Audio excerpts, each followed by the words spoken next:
Hello everybody, welcome in. It's me, LLoydster, and we're playing Citizen Sleeper. Real quick, I'm just gonna reset. My avatar is having trouble. I don't think it's tracking correctly, even a little bit. But happy Wednesday, everybody. I hope you are having a good week. If you're not having a good week, I hope you're having a week. Get some snacks, drink some water, take care of yourself. That's what I'm trying to do anyway. That's what I'm trying to do.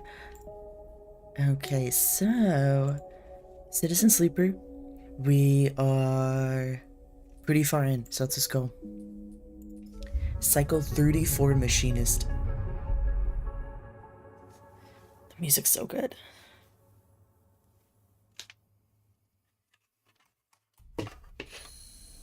So I'm just making so much fucking noise for no reason. Just knocking everything over. Oh, you know what? I wanted to grab a drink before I did this. Think amongst yourselves. I'll be 2 seconds.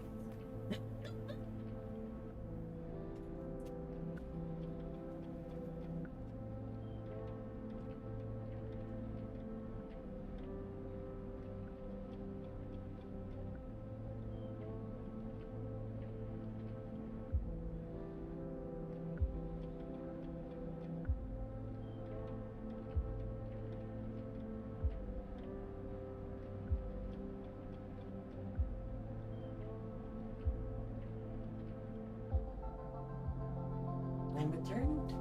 I am returned. Let's see. Okay. Ominous, distant noises as I approach. Okay, so Cycle 34 looks like in classic LLoyd fashion, we've ended the day with no dice, ended the last play session with no dice, and are more or less done. Okay, it looks like...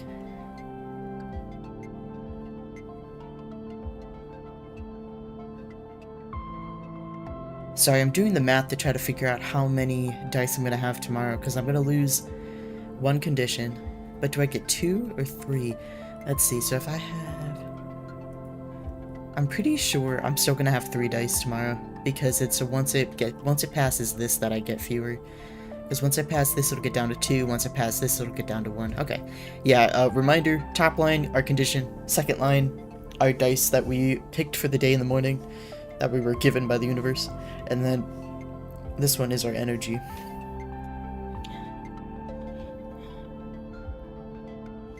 Okay.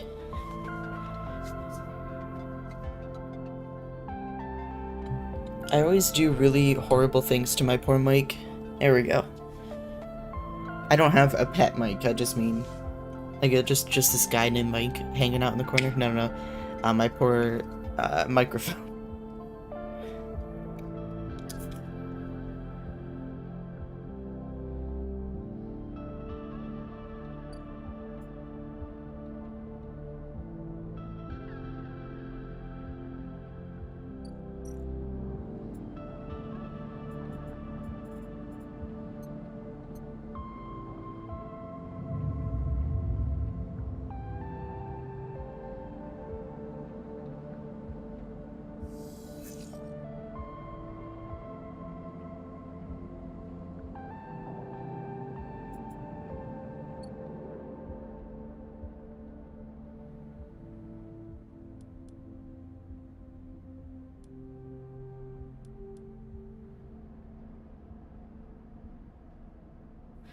I was muted.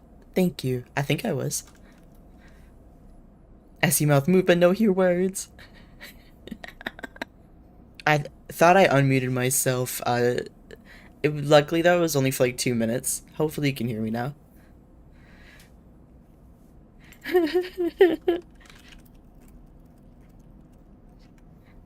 I have fears. You can hear me now. Okay, great. Great. No, what I was saying was you were on time for 7:14. That's usually when I get my ass around to starting stream. I happen to be on time today. That's the only difference. There's so much shit we can do. But I was just talking about how in 2 days in game, we're gonna be approaching getting only 2 dice because that's how our condition's gonna be deteriorating. But so I need to get my hands on a stabilizer soon, and I think they're about 80 right now. How much are they? How much are they? Yeah, they're 80. But hello, happy Wednesday. Over halfway done with the week. Yeah, so with the whole side reel ship that we were building and we're trying to get into the lottery, it turns out at the time of the lottery being done, they said they're going to be calling your official employee ID number, and our character and our best friend Lim, we didn't have an employee ID number. We were like day workers that were told that we had put in the time and that we're going to be counted, but chaos ensued. I think a riot broke out, but we left before anything too bad could happen because I knew it wasn't going to go well for us. Let's see. Then Lim got really depressed and he hid for a while. But what is this? Oh, is this? I never have scrap, so I keep forgetting I can do this. Basically, I think I have to spend a scrap to work on this. Yeah, and put one scrap component to work on this half-built unit. Let's see. But we've got 3, a 6, and a 4. Let's go over to the new area. Baited and outsmarted. Let's see. Do we have more mushrooms to plant? I don't. Oh, no, I can farm them. Okay. How can that be negative? How can that be negative? Okay, positive or neutral? Give me mushrooms. Fungus yield 2 mushrooms. So now we're done. There's no more mushrooms. I completed a drive. What was the drive? Fuck it. I'll take free upgrade points. So we got 2 points. We can pick a new tier 2 perk. Let's see. Agent nodes. Give double data rewards. Keep 2 dice even when conditions breaking. Oh, we're gonna be that soon. Reroll all of your dice once per cycle. All cryo actions are discounted by 20%. This is cool because if you had a lot of dice, like if your condition was great, you could use your 6 if you got a 6, and then re-roll them all. That's actually really cool because it's once per cycle, not just at the start of the day. Let's see. Obsessive Haggler. All cryo actions are discounted by 20%. So that means, let's see, if it's 80 cryo for my shit, 20% of that, let's see, so 5 goes into 80, 5 goes into 48, so that'd be 16, so that'd be 16 cheaper, so that would be 64. That's actually kind of worth it. I do math correctly, don't worry about it. Adric, welcome. Adric got first. Oh no, and the irony that Josh just said baited and I was smarted for his last message. Oh no. Welcome in. Hello. No.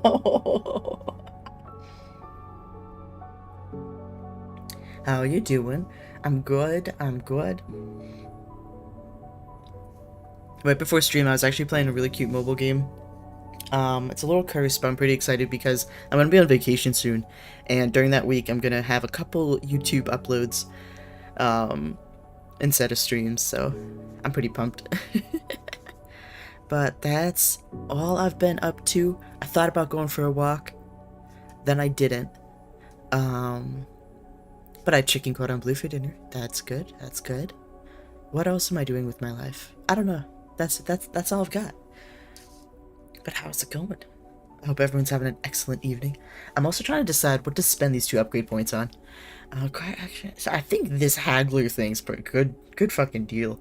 And then the next time, I'm gonna spend it on this to keep 2 dice even when your condition's breaking.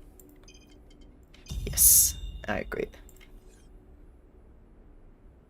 But you still thought about it. Oh shit, that was a win that I hadn't even considered.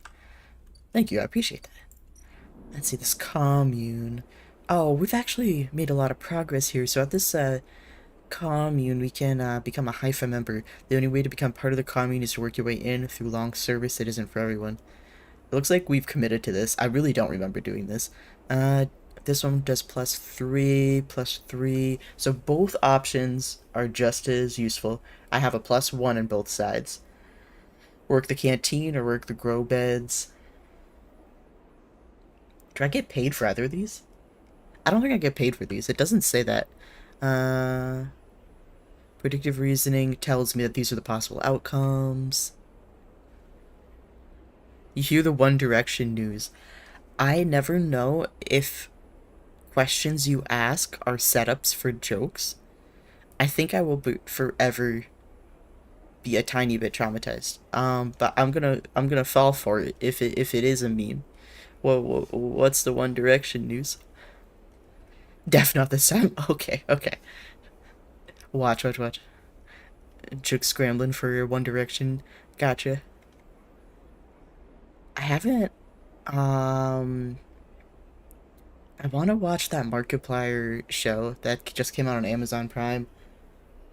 I don't know where that just came from, but just announced one of them died. I'm not laughing about the death of a One Direction member.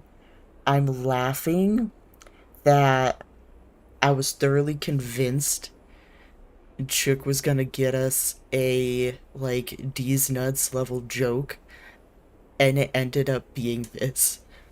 Oh no. Oh no. It was going to be a bit.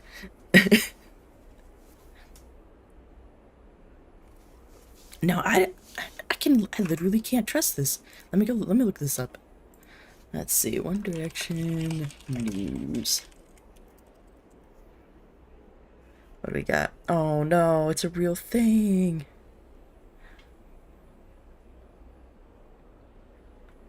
Oh no, and it was quite tragic too. Well, I'm gonna move away from that because that is so sad. Oh. Yeah. Oh. That's rough. Yeah, move swiftly on. I I love how wonderfully bungled that was. That's perfect. It's perfect. It was just a shock and a half. Oh my gosh. Oh man. Let's see. Yes. My brain is holding on to thoughts like they're like my thoughts are like little tadpoles and like little half-formed frogs, and the managers of my brain are like trying to catch them with their bare hands, but they're trying to do so in like a very regal manner, like they're in business casual clothes, like knee deep in the swamp, trying to wrangle all of these thoughts that are like slimy and slipping through their fingers. And saw a game you made like when you were scrolling Steam today. Excellent. Tell me more. But yeah, the Markiplier show. I want to watch it. I keep forgetting to, but it's kind of funny because I guess he was told he couldn't tell his fans what platform it was going to be on. It was some sort of agreement he had, and then it was supposed to come out on the 18th, and he was going to announce on the 18th what it was on, but someone at Amazon Prime Video decided to hit go live on like the 15th. So it's all just a really weird, like, comedy of errors. It almost feels intentional. I don't know. It's kind of interesting. It's in the ballpark of the internet conspiracy theories, and I love it. Can't remember what it's called. Will look excellent. If it's zoocosis, I forgot to ask Josh his explanation on, because he said he had a Gabe 27 months, what the fuck? And with Twitch Prime doesn't make it easy to resub, so you have to like deliberately press buttons for that. Thank you so much. You only get one, and I feel like very special that I've been your Twitch Prime person. Thank you, Gabe. Hi, it's me. I'm the problem. It's me. Yes, yes, yes, yes, yes, yes, yes. Our favorite problem, but it's perfect. It's fine. Welcome. What about me? You said that you were going to explain the bad reviews for Zoocosis, because I was considering playing it for a spooky, like, Halloweenish, game. Diceomancer? That sounds cool, but it also sounds like I have to do math. Not meth, math. I'm not sure how I feel about that. But welcome, Gabe. Thank you for being here. I appreciate you. What am I doing with my life? I have 2 dice. Oh yes, I was trying to get money, because now that I got that perk, let's go make sure my math was correct. I think the math I did said, our medicine's now 60 for gold. Let's see how fucking wrong I was. Chat, chat, chat, chat, chat, chat, chat, chat. If I do nothing else correctly today, I did that math in my head. Yes! Oh, this is good, this is good. I'm back, baby.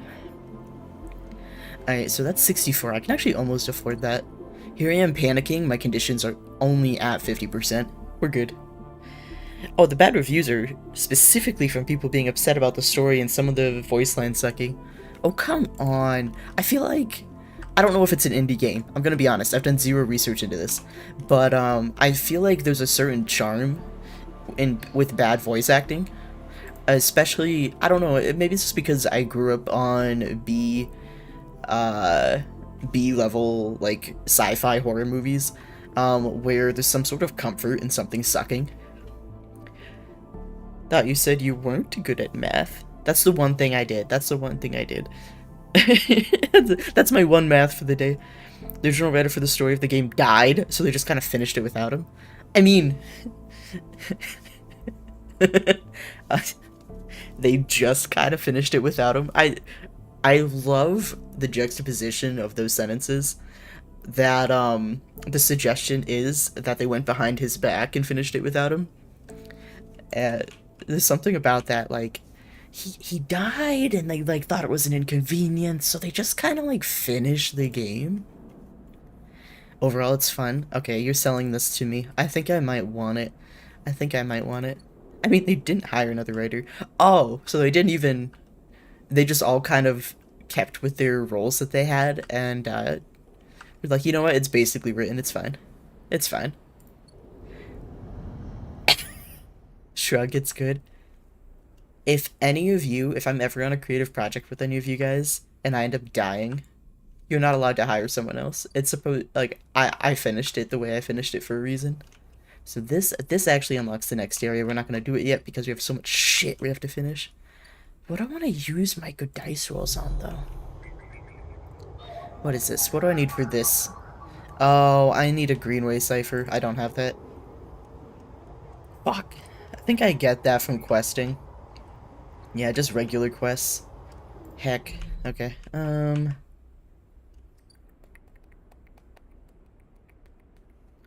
don't know what I want to do here. You know what I just realized? Let's go back over this for the 50th time. I feel like a cat, because I have to engage with this every time and manually choose to go back and forth instead of scrolling. I feel like as soon as I'm on the other side of it, I'm like, I need to be on the other side. Oh, Emphis needs one more day to process the mushrooms we got for him. No. No. Emphis, please. Fuck. So I actually don't have to do anything else here. The Overlord clientele can be a good, tough crowd, but you have Tala's backing, that means a lot. So she really likes us. We get money from this. Let's just fucking send it. Okay, so we got, oh, we have enough money now to buy our stabilizer. What do I want to use a 6 on, though? I feel like something risky is good for a 6. Let's see.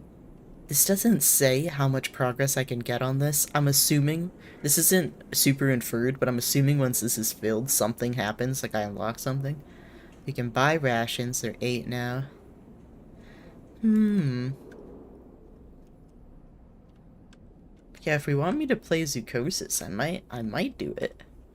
I need some encouragement though, but the problem is I kind of want to play it for Halloween, and since I'm on vacation for Halloween, I would either have to stream it very soon, or I'd have to record it.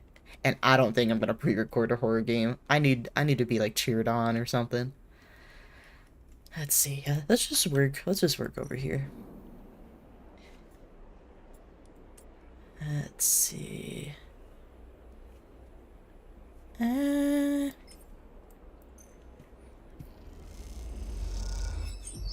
oh, 3. Are you shitting me? Oh, and they gave me food. Ooh. Ooh. They didn't give me money though. It's cheapskates. That's okay. And now we go all the way, our long ass commute all the way back to our storage unit because I'm too cheap to pay scrap to upgrade that apartment that we might be able to get. Alright, let's end the cycle. Let's see.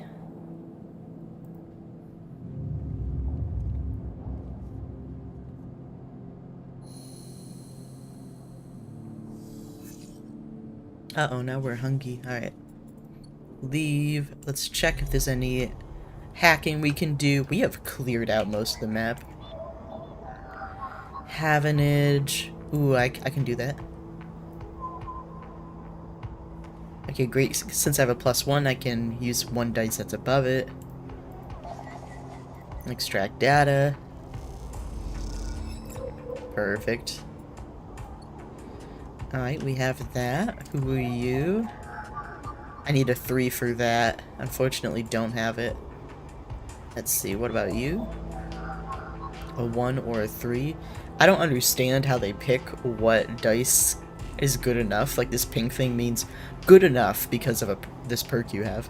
So I'm not sure how they get 3 out of this, but okay. It's almost like, oh, you know what it is? I was just thinking to myself, it hasn't really been a pattern. It's usually within like 1 or 2 of it, but it might just be it rolls, like it does a random roll. Like it's like rolls with a, I don't know. I can't do math. I can't use words. Let's see. So this whole area I am done with. I can't do. So let's cross. No, I can't do anything over there because I don't have the Greenway cipher. How goofy is that? Do I have enough stuff to turn into caster? Nope, I only have 3 and 2. Ugh. Okay. What is this? Oh, emphasis. Emphasis preparing the gyro. Please yell at me. I don't know what the word is. He's had to heavily adapt this recipe, he says, but the smell is already incredible. See, what is this game? This game is Citizen Sleeper. I like it a lot. There's actually a Citizen Sleeper 2 out. So, one day I'll play that too. The art is so pretty on these characters. But Emphas has been a friend since day 1, and we had a really long-standing quest to get some mushrooms for him, and that took whole streams, like weeks and weeks to get. Let's see. So this is anticipated. He has had to heavily adapt this recipe, he says, but the smell is already incredible. It emanates from a strange purplish white bulb you've never seen before, and he is slicing it finely. A purplish white, is that like a radish? He brushes and slices, oh, maybe an onion? I don't know. He brushes and slices the mushrooms, and then places them in the wok with the sliced bulb and the oil. They caramelize, alright, it's onions. They're in that well-worn crucible. He adds liquids, transparent and opaque, and then turns down the heat. A sprinkle of leaves is the final touch. We have a moment, Sleeper, he smiles. Do you have a story? Oh, he loves stories too. Something in the scent of the food gives you a feeling of nostalgia, something distant and melancholic. It seems like the story should match that feeling somehow, and maybe you will feel better for telling it. Recall your oldest memories. Tell another sleeper's story. Oh, we can tell him about the one who didn't do well. Okay. You start by explaining what it was like to work alongside the other sleepers. or at least what you remember of it. Oh, I thought we were gonna tell a different story, but that's okay. After your long trip through the void, you try to explain that the close proximity you lived and worked in didn't always engender the kind of closeness you might imagine, and that mostly each sleeper was just as lonely as another. You do remember one, however, an extractor who you ended up on an asteroid extraction detail with. Like most sleepers, they had a few nascent memories left behind from the person they were emulated from. Quick catch up for anyone who wasn't here from day one. We're a sleeper, and a sleeper is a... We're completely a robot, but our consciousness is basically cloned from our body, like our bio body. And our body is owned by a company. And we signed up to be in a sleeper so that we could mine for them. We ran away. I think they still have our body. I don't know if they've killed us. I don't know what the deal is. But that's like been the whole thing. So here we go. Like most sleepers, they had a few nascent memories left behind from the person that they were emulated from. But these memories almost exclusively focused on a daughter they could never fully recall. All they had of her was a handful of half-eroded memories and emotions, both someone else's and also their own. We recall how one cycle that sleeper simply kicked off from the asteroid into, oh my gosh, into the black, their propulsion units firing until they were empty. You tell Emphas how you watched them fade away and wink out, suddenly lost in the void. After that, you stare quietly for a long time, watching Emphas cook. Emphas finishes cooking and meets your eye. I'm sorry, sleeper, for your troubles. He puts the wok to one side. I appreciate you sharing with me. He smiles. I hope it lightens you a little. I'm glad he liked that story because he told us once that we needed to tell our own stories and not other people's stories, so I got really nervous when that prompt meant something else. Been in a spooky mood. Every fall, I feel like I owe it to myself to like check in and be like, what kind of scary games we got? What kind of like moody, atmospheric shit do we got? So kind of. I am open to the possibility of a spooky mood. He passes you a bowl and heaps the gyros into it, their yellow color mixing with the pale sauce and whirls and blooms. Eat. I want to eat this. It sounds delicious. The dish is delicious. Perfect. I'm glad I had the right idea.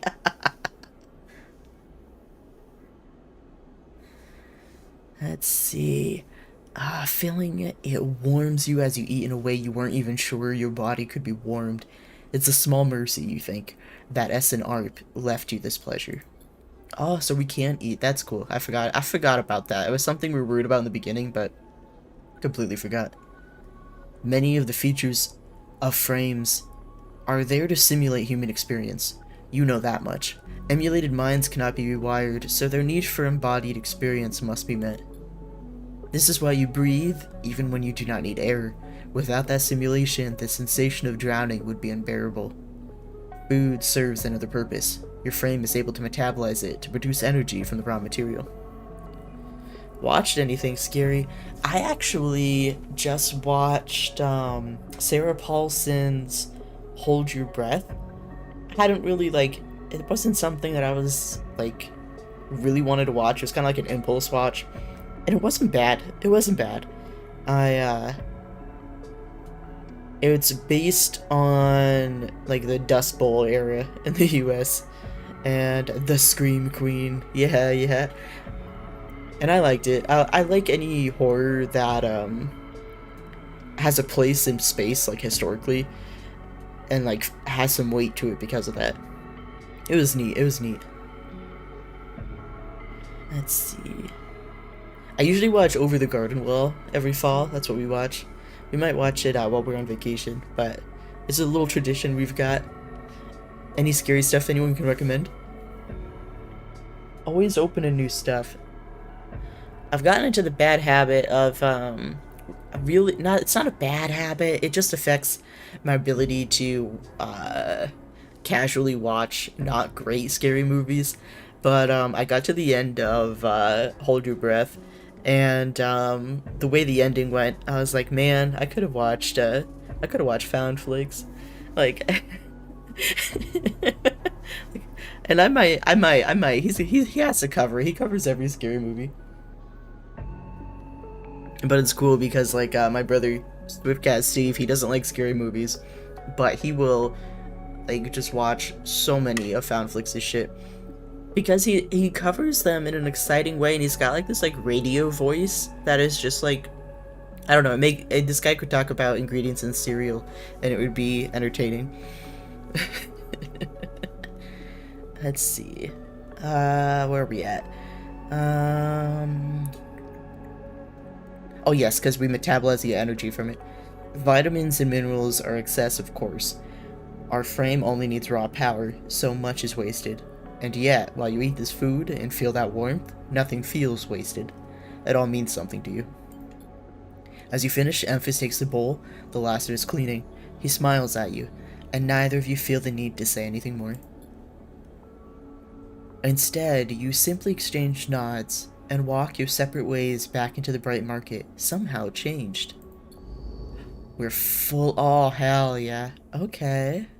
Somehow changed, though. I'm not sure if that's like a little hyperbolic or a little plot driven, or if we actually get like any stat changes or anything.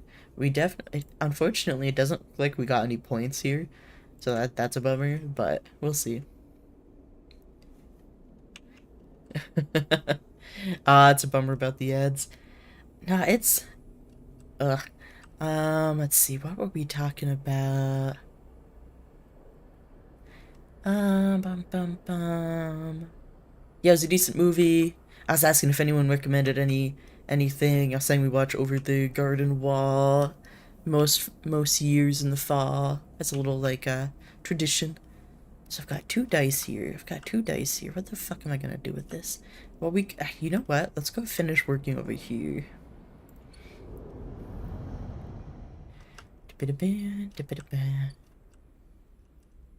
Thanks for hanging out during the ads, everybody. I appreciate you. It's unfortunate that they forced them upon us. Let's see. So we've got 2 more points here. Let's see. This has to unlock more plot. It's the only reason why I really keep going to it. Alright, great. We became a Haifa member. Oh, sick. Rico, commune botanist. New character. Oh, she looks cool. And look at that plant they're holding. Head of the Haifa botany. You head down to the Haifa compound, following a blue painted line that is labeled laboratories. The member you're assigned to work with told you they'd ask to see you, but you still have no idea about what. The line takes you to a blue door and through to a glass roof chamber where a network of stems and leaves filters the sunlight coming through the ceiling, casting the whole chamber in a strange yellow-green. Peaceful, isn't it? Distracted by the green, you miss the woman standing at a lab bench, camouflaged by the dappled light. Welcome to my sanctuary, she smiles. Come, let's talk, she says and beckons you closer. What is this place? Here? These are processing centers for the agriculture of the old corporate station. She offers a hand to shake. I'm Rico. I run the botany program at Haifa. What is Haifa? She looks surprised. You've been working in the compound for a while now. I'm surprised you don't know more. She lifts a tiny sample jar, yellow spores dancing inside. Haifa lives off the land of the Greenway. It's what allows us to live like we do. No one here pays or is paid. We sleep here. We feed each other. We work for each other. I love that. I want that. You watched the FNAF movie for the first time the other day? I loved it. I was surprised. I'm gonna be honest. I went into it with no expectations, mainly because, I don't know, I guess I've just been disappointed by movie adaptations over the years. But I went into it with 0 expectations, and I actually really enjoyed it. Like, thoroughly enjoyed it.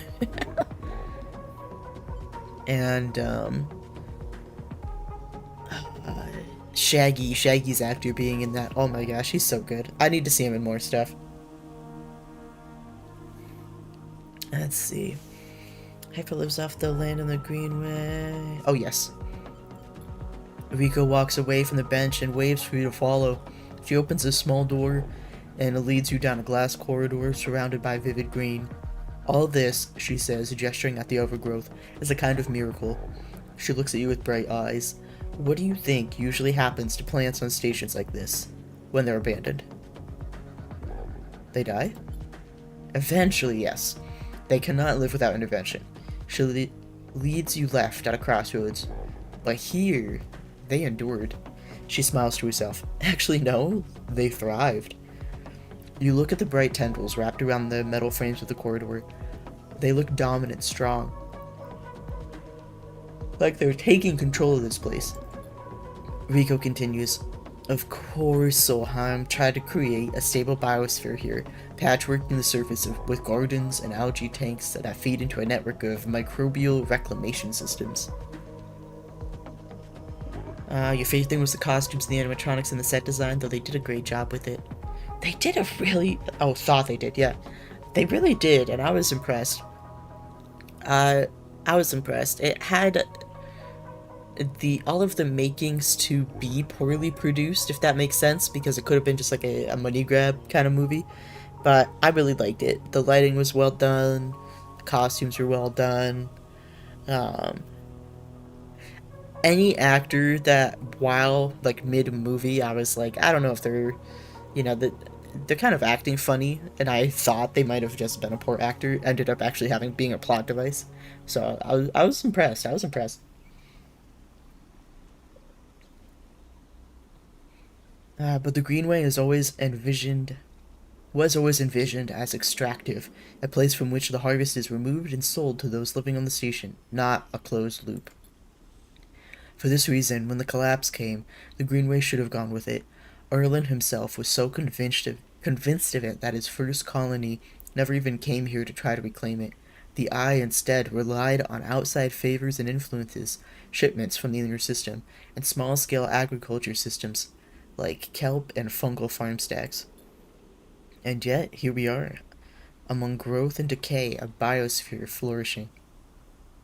When Haifa came here, we expected to find only vacuum-dried stalks and leaves, and perhaps some fungal colonies hidden in the mulch. But we found a jungle. With this, Rico hits a button on the wall and leads you through a large pair of double doors into a huge, impossible chamber. It is every kind of green, from the pale algae tanks to the dark vines that surround them. It is wet, too, a rarity in the Eye. Condensation clouds the light from the high glass roof and gathers on the shiny, broad leaves of shrubs. How? That is exactly our question. Rico turns to you, visibly excited by the room you're both standing in. It doesn't make sense, but in many ways the system has stabilized. Unlike the farm stacks closer to the gap, who need input to support their meager output, this place runs itself. Perhaps Solheim managed something new here. Perhaps they tweaked the plants, or built new systems buried deep below us, or perhaps their collapse caused some fortunate cascade, an unlikely chemical reaction within the biosphere. That's what I'd like you to help me find out. Me? Yes, you.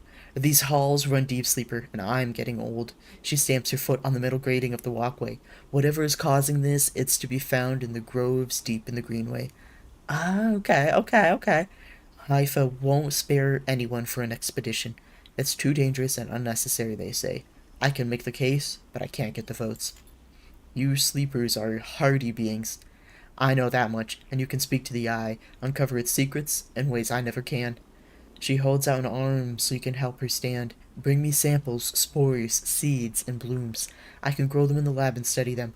The deeper they're found, the better. I'll try. Thank you, she smiles, and thank you for listening. Immediately, I want to do this. Everything else has been like a touch and go, like an evaluation of if you can trust the person. This is just like curiosity and science and creativity and creation. It's awesome. Rico leads you back out of the huge chamber and up through the passages. She's a little slower now and stumbles on the steps. You help her where you can. It's good to have new blood in the commune, she says. Many of us have been here a long time and few come through. She settles back at her bench in the lab, stretching her legs.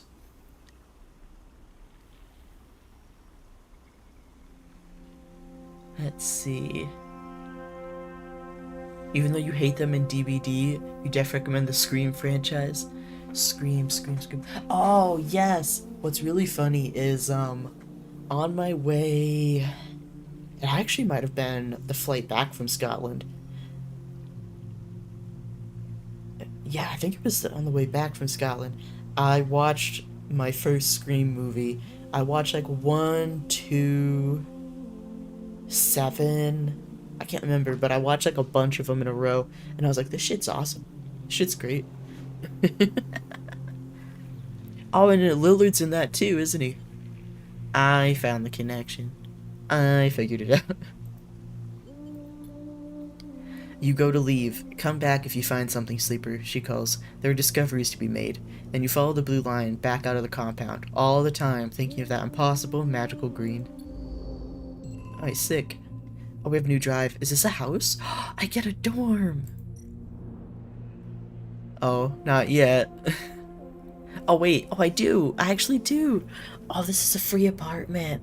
I just skipped right over the apartment in the last area. That is so funny. All pretty good. Yeah, he's too. Yeah. Let's see. So this is all my regular things I can just do at my house. Oh, perfect. So you don't have to go back at all. Okay, so what's your deal? What's going on here? So I can just work to get energy. Okay. She wants plants, though. I have plants. Rico has asked for samples of spores from the deep groves of the Greenway. With them, she might better understand how this biosphere functions. Okay, so spore study.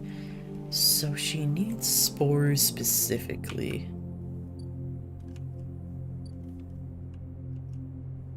Let's go back.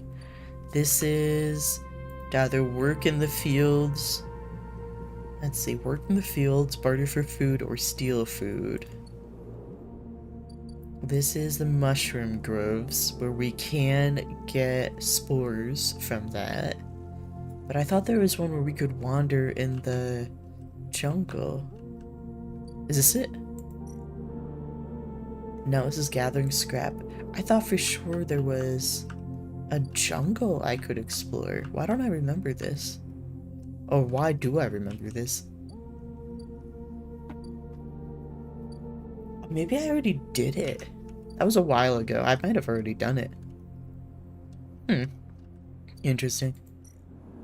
Well, let's get those. Do I only get 2 though for a 6?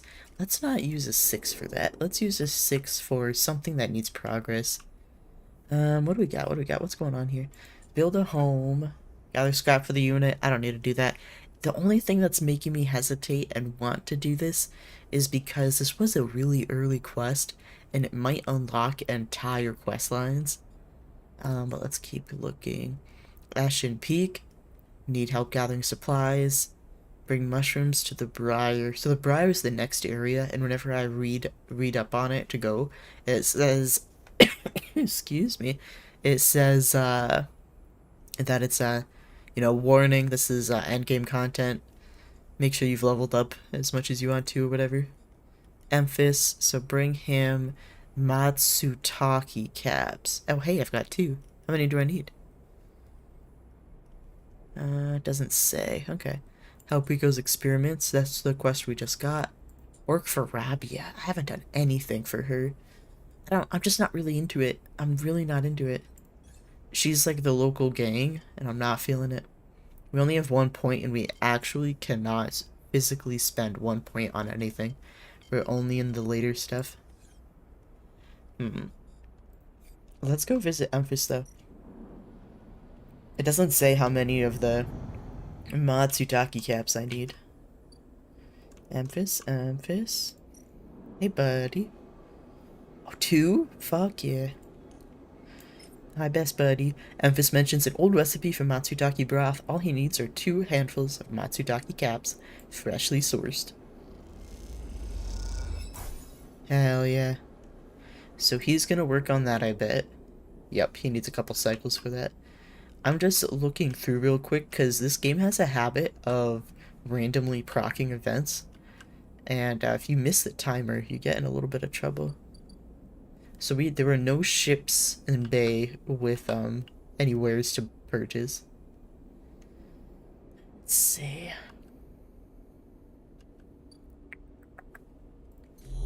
I don't think anything here is a 6. That's a 1 or a 3. You're a 1 or a 3. Yeah, 1s or 3s. That's a bummer. How about this? What do we got going on here at the spoke? So we can figure this out. Oak climber. Layer after layer of dense urban fabric. The only way to explore it is vertically. Okay, let's do it. So we can +2, or these are all on the predictive reasoning tells us what potential outcomes are. We can either lose condition. Well, actually, it's not one or the other. It's we lose condition. Either one of these are possible. Whether or not you can get them at the same time or not, who knows. So this one loses condition. This one loses energy. I feel like energy is a lot easier to get, so I'm gonna do this one. But what's goofy is it's either entering the spoke and wandering around inside, or just fucking climbing it outside. I don't know what you can learn from that, but apparently it's a viable option.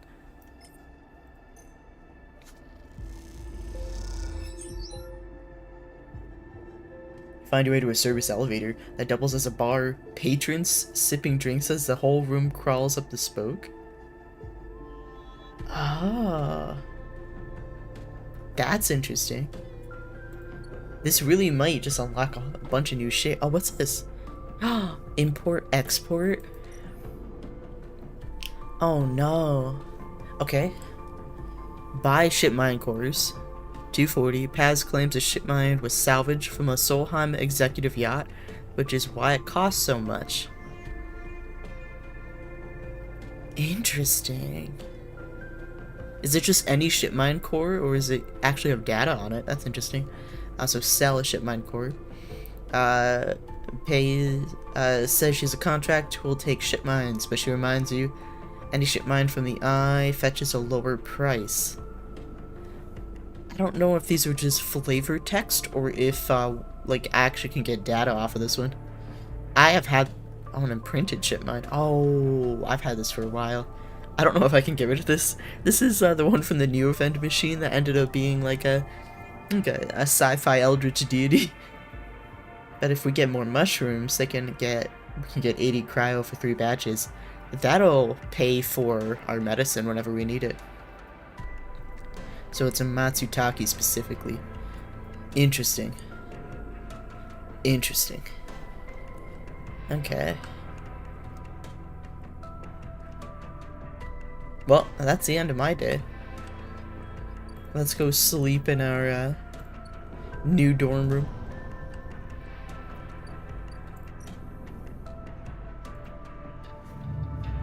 We've neutralized all of the big threats that were coming after us with the long timers.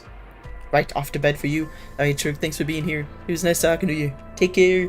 Good night. Bye.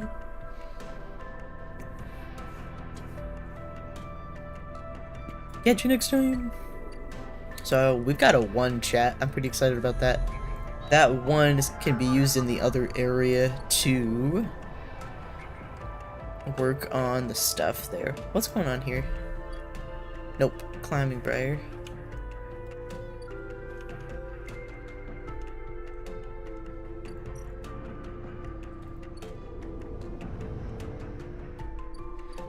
What is my brain doing? Oh yes, let's do the hacking though before I get too distracted.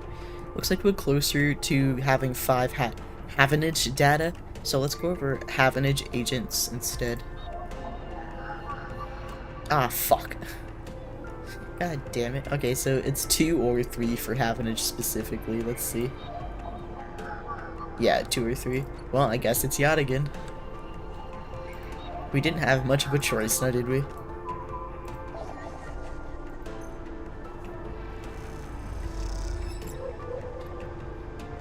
Okay, we got our data. Perfect. So now we have 3 and 3. I'm noticing this is colored in with a yellow dot. I'm gonna go visit this. It was just a coincidence, actually. As we zoomed in, I was noticing that the building actually was yellow. Okay. And one more cycle, we get a ship there. That's great. So we got 2 of 5s, though.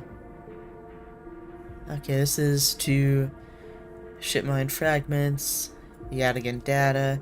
I want to save my data because we're trying to get in good with Caster, and Caster needs 5 of any given data type, which is ridiculous. We can gamble if we want to. I really don't feel the need to, especially since it doesn't, like, it doesn't build towards anything. I don't want to work for Rabia. I really have zero interest in joining that gang. She seems to think that they are, some sort of, like, like, heroes, and I'm not super into it. Okay, this just looks like another way to make money. Okay, innovate. Yeah, so stealing stuff, you can only steal stuff 3 times. And I think I'm okay with not doing that. Alright, let's get back to climbing. Okay.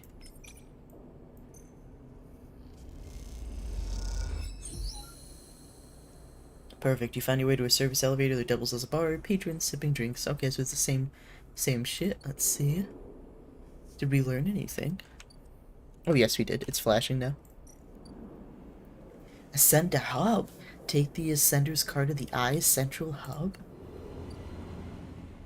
What? Okay, worth it. Worth it, worth it, worth it. And it spins. Okay, this is sick. Oh my gosh. That's awesome. That's so cool. Okay. I guess we start at the top. Side reel dock.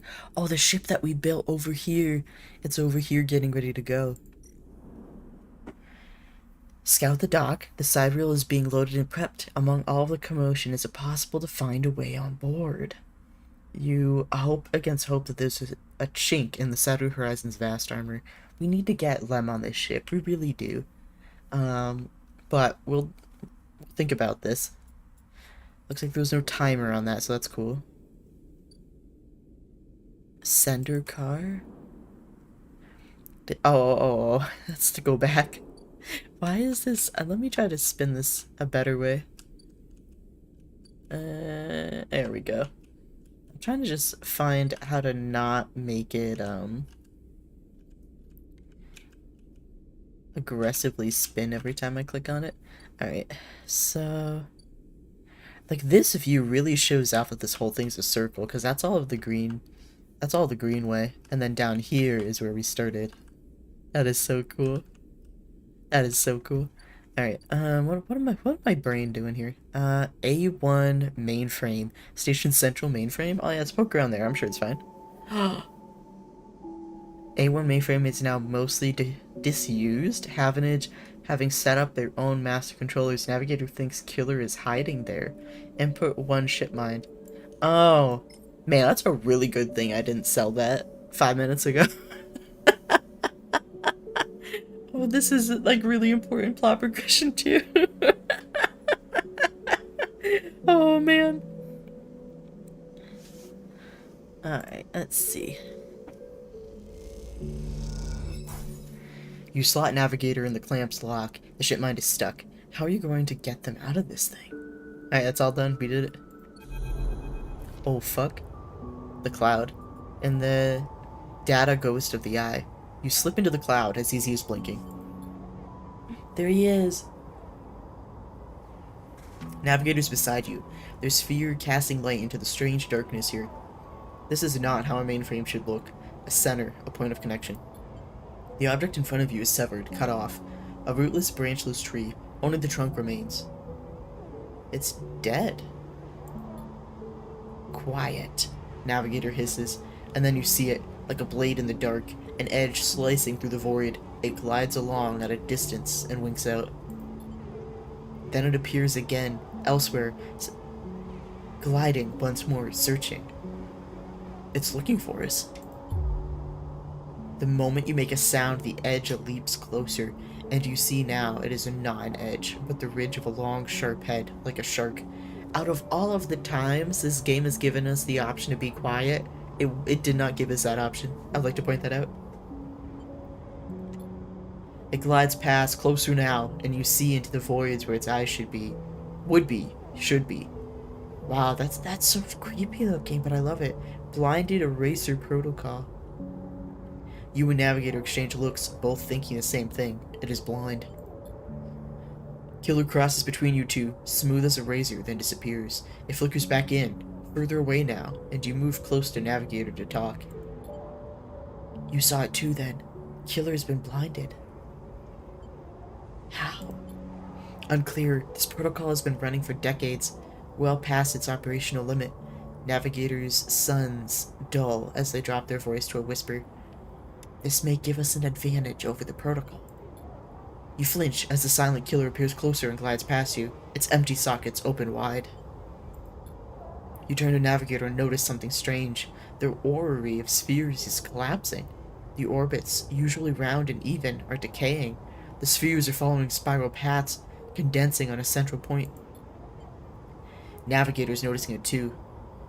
They go to shift their position to better direct the spheres, but they cannot.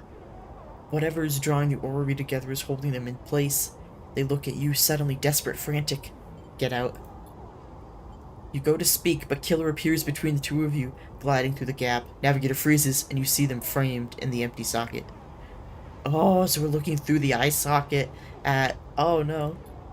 You realize now if Navigator cannot move, then it's only a matter of time before one of Killer's sweeps brings them directly through Navigator. And time is not a problem for a protocol that has been running for decades. You look desperately around for a solution, for a way to extract Navigator from the mainframe. Then you see it. 3 branches. The last 3, thin and spindly, feeding the mainframe, a thin diet of power and data. Break these and the mainframe collapses once and for all, severing the connection, shattering the hardware, whatever it takes, they must be broken. But they're encased in something. A glassy layer of protection. You'll need to unlock access before snapping them from the mainframe for good. You look at Navigator, trying to reassure them without speaking, and then you blink back to reality. Their expression of fear and after image slowly fades. Oh, so we just fucking looked at him, gave him a head nod, and dipped. You must act quickly. How quickly? Are you gonna give me a thing? Oh no. Okay, we can do this, branch 03. Oh, fuck. We need an encrypted key. Do I have those? I don't have those. This controller protects the last spindly branch. Feeding into the mainframe, unlock access, you might be able to break them. How do I... Oh, Jesus. What is this? So our options here are... a spacer socializing or access manifest. The hub is thronging with spacers from across the surrogate systems. They can be a prickly bunch, but they know the place well. Okay, weightless wanderer, lose cryo. Weightless wanderer, but lose energy. Access manifest. The stacked bay is a house of flow of incoming and outgoing ships. The digital manifest will help you get your head around this place. Alright. I'm holding on to this last die as I try to figure out where I need to go for this. So really, we need encrypted keys. Protects the last spindly branches feeding to... Yeah, okay. So that's that one. And then this, of course, is the first branch. Same shit. Okay. How do I get keys, my guy? Oh, I figured it out. So this one is a 4 or a 3. Great, I don't have either. This one is a 6 or 3. Fuck, I got a 5. How about you? There we go. This node is part of a Solheim ship's internal systems, welded to the hub as a makeshift dwelling. Hell yeah, hell yeah, hell yeah. Perfect. Okay, so we got one encrypted key. Love that for us. Let's use it. Does it say which one it has to be? No. Alright, let's do number 2 because I'm a menace.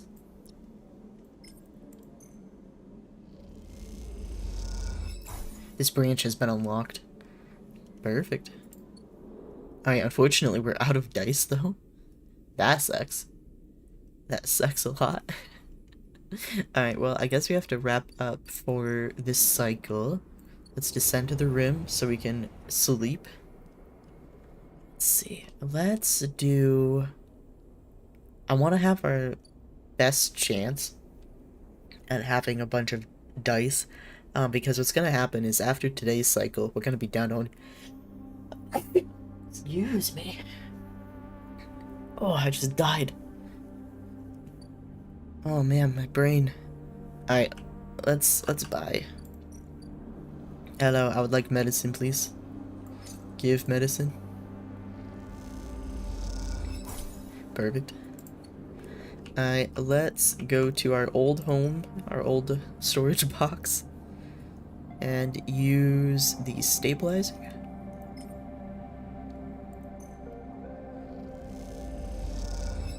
Alright, perfect. And then we end that cycle.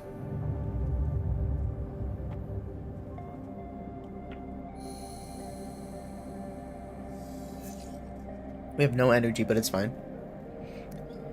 Okay, I'm gonna try to hold on to that 3 if I can help it, because I believe we need the 3 for one of the hacking down here.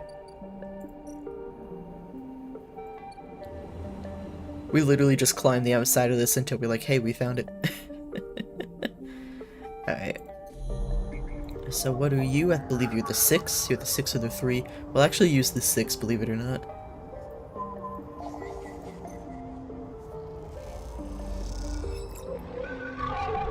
This node is connected to a remote array and it buzzes as it picks up the drive signatures of passing ships. Great.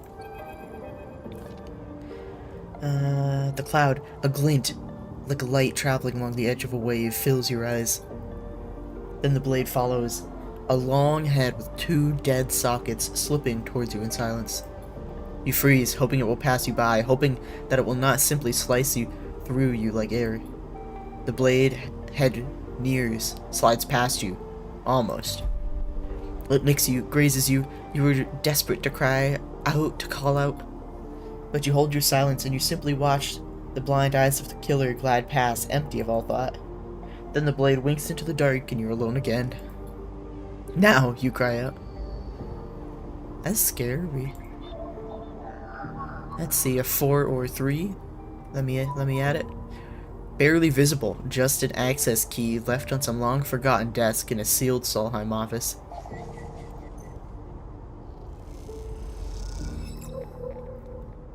Perfect.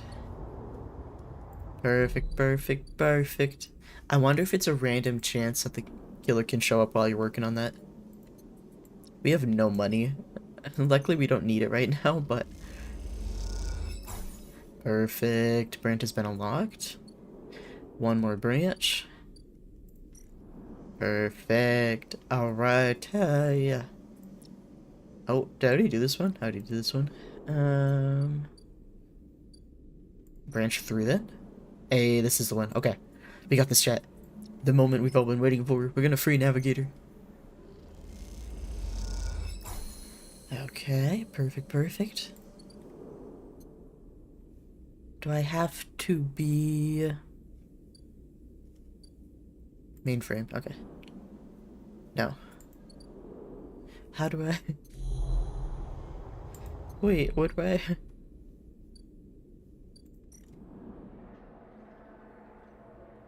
Wait. I did everything I thought I needed to. This is scouting the dock to find a way onto the ship. This is... That's the same thing. That's the mainframe versus the hub. What about the mainframe? Oh, Slice hardware. Okay, I found it. Holy shit. Okay, so this is +2 engineer. Killer is dead. Catch a killer. Oh, we can either kill him or try to catch him. Oh. The kill protocol has been running for long enough. Breaking the mainframe's final connections will end the protocol. The kill protocol can be isolated without being destroyed. A loop of connections would lock it into a closed system. Why would I want to keep it alive, though? With access to the branches, you could redirect them to form a loop, isolating the mainframe with killer inside, but freeing Navigator. Oh! Okay. If you can slice the branch connections, mainframe will shut down, freeing him. So... I'm wondering if slicing the hardware, it there's only 3 nodes to that progress bar for slicing the hardware. I feel like there's risks to both, but the fact that that one has fewer like successes is kind of, it feels like a trap, because the other one you need 2, 4, you need 8. Holy shit.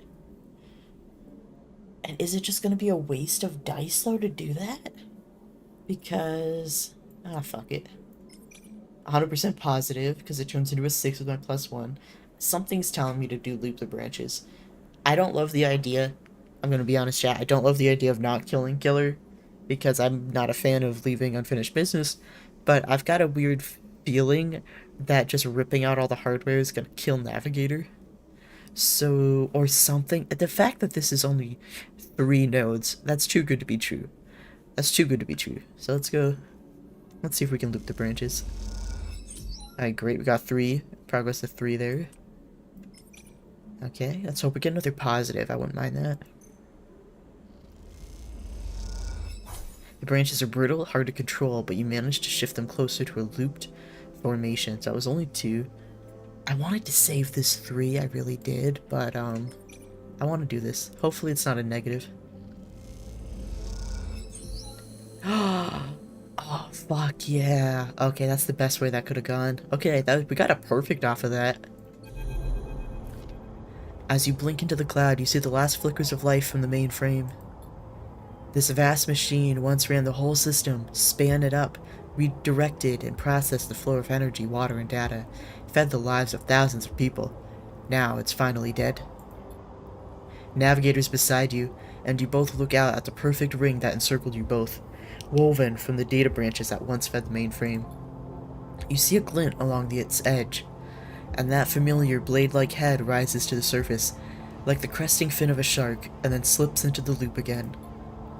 All that you can see of Killer's body after that is slight thickening of the loop, and that thickening begins to travel around in a long and slow sojourn that will last it forever.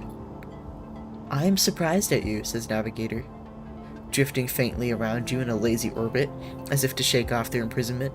Killer had been wandering blind for so long. Did you not think to end them forever? I pity them. Perhaps they can be saved. I will not kill another being. Perhaps they can be saved. You are naive. They are killer by nature. Look what they did to their own home. Navigator gazes into the darkness. This place was their domain and prison, and they had followed their directives for the many decades they roamed here. They cut the threads of the mainframe, executing its administrator AIs, and then kept slicing. At some point, they cut away their own ability to see, to sense, to taste, to speak, and yet they kept cutting until only those 3 threads remained from millions that once drummed here.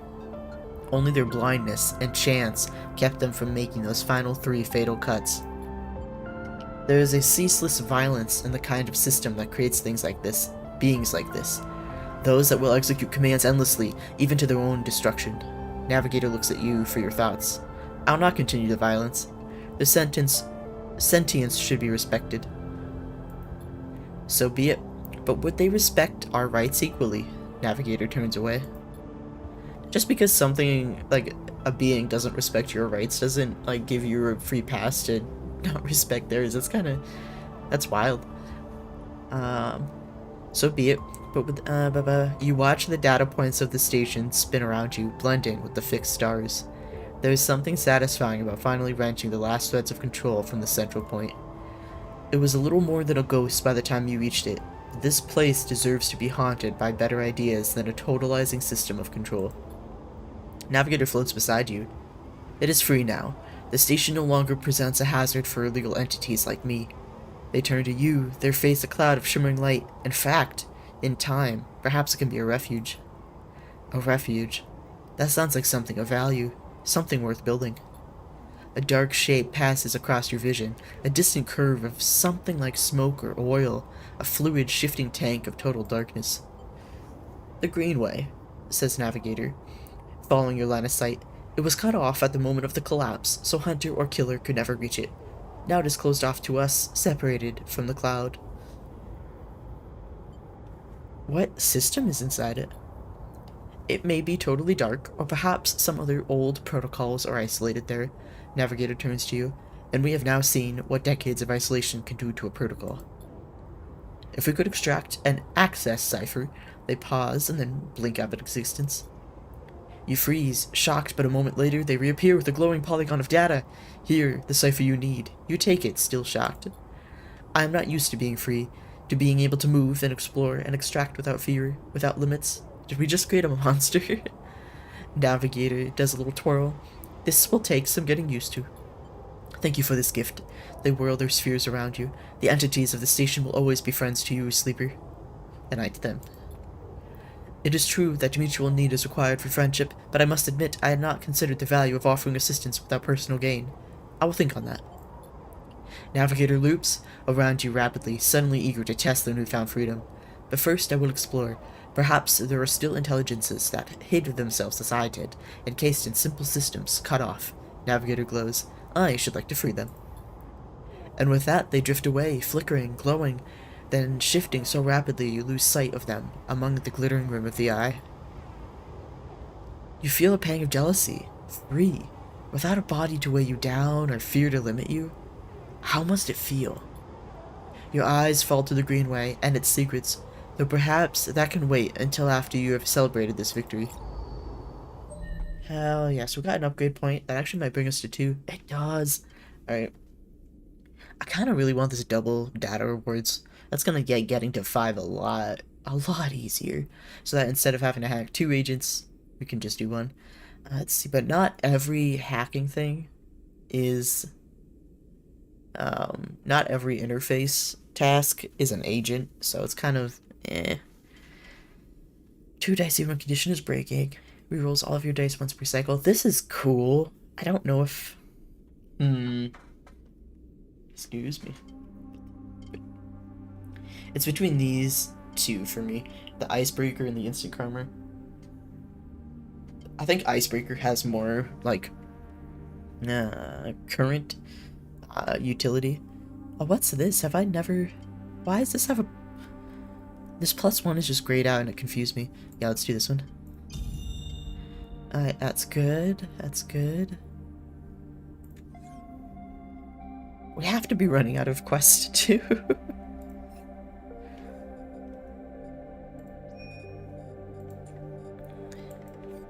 I don't want to do that. Do the Yadigan Enforcer thing.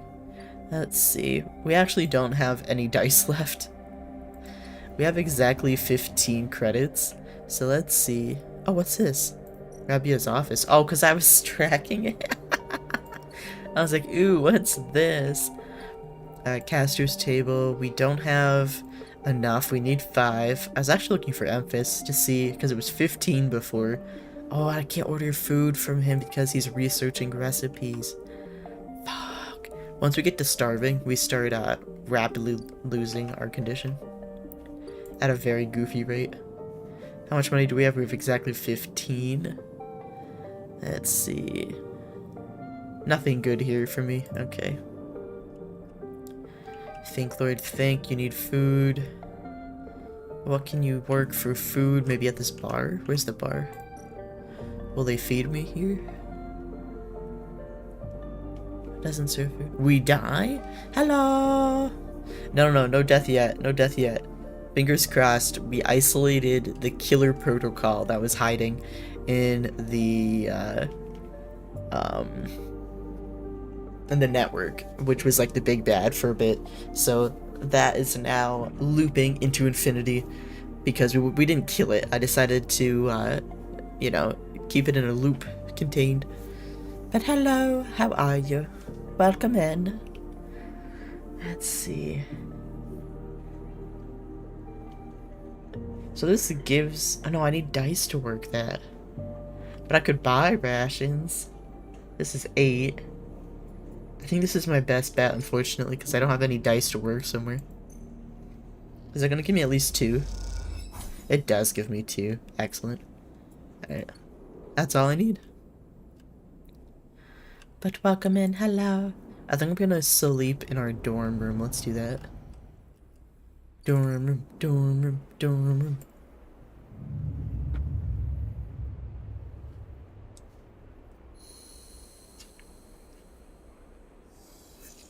Ah, look at all those dice.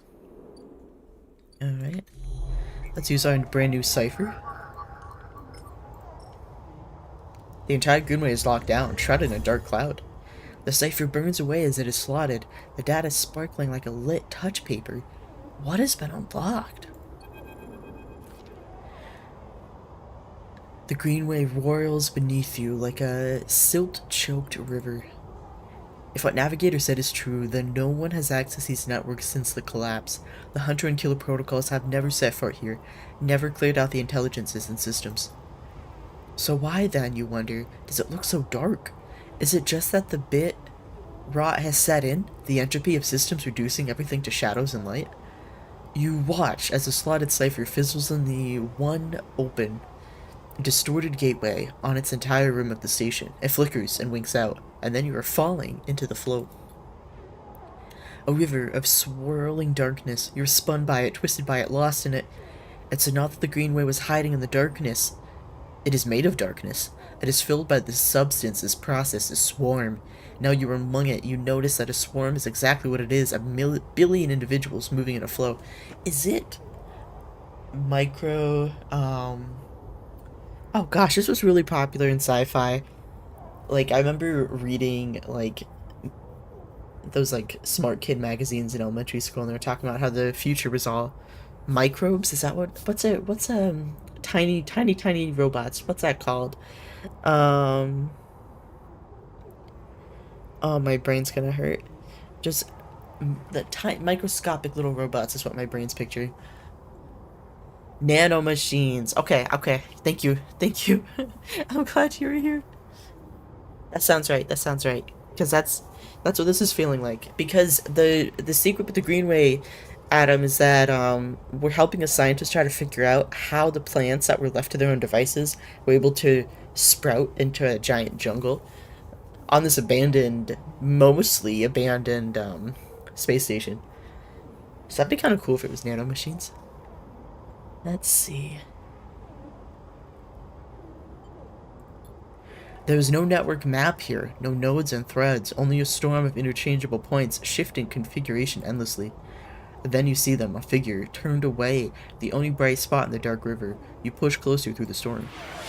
We have a hydrate, thank you. The gardener! Look at that!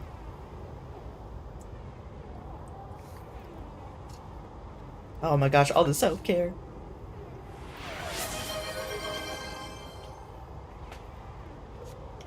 I'm actually gonna run a quick ad while I stretch and everything. Let me do that.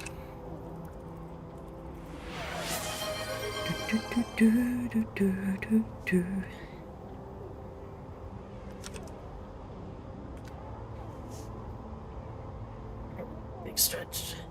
Big stretch. Big stretch. Oh. Oh yeah, that's a good stretch. I'm doing my little finger stretches now.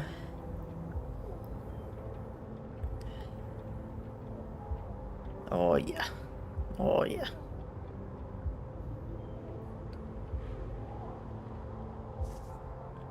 I haven't done hand stretches in so long. Thank you, Adam, for the stretch break. Alright, that's that hand done. Moving on to my other hand. Whoa. Yeah, that's good. Then a posture check.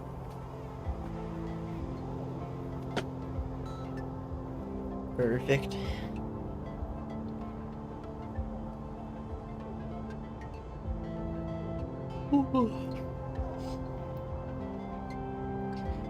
Yeah, I'm really excited. I have a couple YouTube videos. I have one fully edited and scheduled for Sunday morning, October 27th. And that is gonna go live at my regular stream time. So instead of streaming Sunday morning, you're gonna see a YouTube video. Just gonna wait a couple seconds for that ad to finish. Welcome back from the ad break. Thank you, everybody. But yes, so October 27th, 9 a.m. Eastern time. my first gameplay video of Cluster Duck. This really great mobile game is gonna go live, and I'm gonna have a couple videos throughout that week. And if I get enough, the goal is to cover all of the streams that I'm gonna miss that week on vacation. So that's the goal. But we'll see. We'll see. If there's any mobile games you really want to see me play, let me know. I've got a couple. But Cluster Duck, I'm really vibing with. It's actually really hilarious. But yeah, so that's what's going on over vacation. But yes, so we've done all of our self-care. Perfect. The gardener. They're facing away, at least you think so. They are so fractured, so overgrown, that it's hard to tell. Even from this distance, you can see their flesh is moving, flowing. You watch, silent, as they stoop and reach down. In their hand is a dark shape, and with twisted fingers they press it down into the loam of data beneath them, pushing it through this trembling soil. As long as it's not those abomination things. Wait, what abomination things? Because I'll tell you what, so far I have quite the abominations. Let's see. Then they move away, go a little further, and repeat the process as if they were sowing a field. Those deer or cow things. Ah. In this game? I'm sorry, I was telling Chad earlier, I was having a really hard time focusing. Oh, my phone game. Okay. Thank you. So there's no deer or cows, so I think we're good. They're mostly duck-themed abominations. Repeat the process if they're sowing a field. You push forward, but somehow, despite their slow and deliberate speed, they move faster, and they quickly fade into the storm. You reach the point where they planted the object and look down. There it is, a glassy, shifting polygon with something inside. You reach down and pick it up. You just picked it up? They just planted that. It is cold, but it thrums with energy. You look towards the path of the figure, but they're long gone. When you blink out of the cloud, back to the leaves and the dappled light of the greenway, you hold a seed in your hand. Oh, she wanted seeds. Let's bring her the seed. Lady, I've got a seed. Oh, is she not ready for seeds? You need to find somewhere safe to plant this gift? Can I plant it here? No, I can only plant spores here. What the heck? We just stole that seed from that cloud ent. That cyber cloud ent, and I feel horrible about that. We do need some spores though, so let me just snag these real quick. Give me all the spores. Can we crit on spores? Only 2 spores. Alright, ma'am. I have spores for you. For your research? Rico is grateful for the contribution. Sleeper, you warm my heart with each delivery, thank you. Great. You're gonna love after this. Okay. So we filled up their progress bar. What do they got? Sleeper, Rico greets you without so much as looking up from their work. I have some of yours here. Come see. She beckons you over to a heavyweight-looking console, wired to a series of specimen jars, some of which contain your spores. What does it say? The spores you have here are a real cocktail, a selection of types from within the groves, but I have been able to isolate a few. She taps one of the specimen jars. Here we have Tricholoma matsutake. Rico breezes through the Latin and Japanese pronunciation as if it was nothing. A species Solheim somewhat modified for use on the station. She brings up a panel on her console showing a chemical composition, all gradiented bars and obtuse acronyms. This is the composition of the Solheim modified matsutake spores. Am I supposed to understand that? Modified? Yes, every species on the eye is a tweaked variant of Solheim's, of course, but that's not the point. Rico brings up another panel, identical in layout, but with the wildly different colors and numbers. You see, this is what your matsutake spores look like.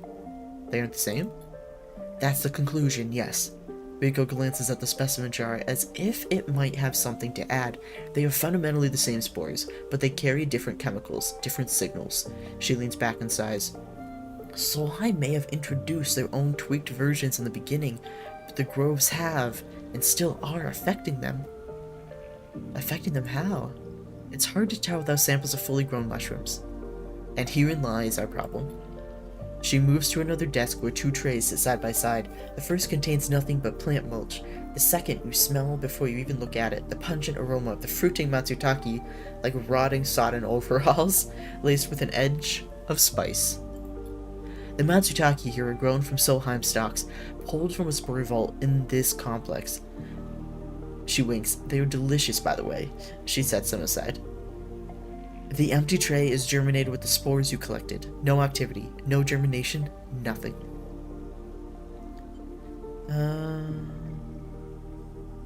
But the groves are full. Yes, they are. Rico looks at you directly, and you suddenly realize how much she's enjoying this. So here's our puzzle, Sleeper. Spores from the groves won't grow in the lab. But gathering fruiting bodies from the groves is too unpredictable. We need to grow a fruiting body from some of these spores, so we can track it, understand it. In short, I need you to become my mushroom farmer. Actually, I already started. Rico looks impressed. Well, an eager mycologist. I'd never have guessed. I assume you set yourself up in the aviary. I've been eyeing that place up for its proximity to the groves. Bring me whatever grows, not just matsutake. There's more than a couple of variants in there, so I'll need plenty of samples. She plucks a matsutake cap from the tray. These little things are reflections of their conditions, their smell, their taste, their chemistry. It's too bad I've already given so many mushrooms to Memphis. Let's hope I have some left over for her. Enough of these, and we'll have a picture of what is happening here, of the ways in which this biosphere is modifying itself, or being modified, whichever the case may be. Rico pops a matsutake cap into her mouth, taking you by surprise. And don't worry, Sleeper, she says, while softly chewing. If this turns out to be a dead end, I'll make sure that not a single mushroom will go to waste. Alright, sick. I have mushrooms. Would you like mushroom? So either gyro or matsutake. You don't want clubhead? Are you sure?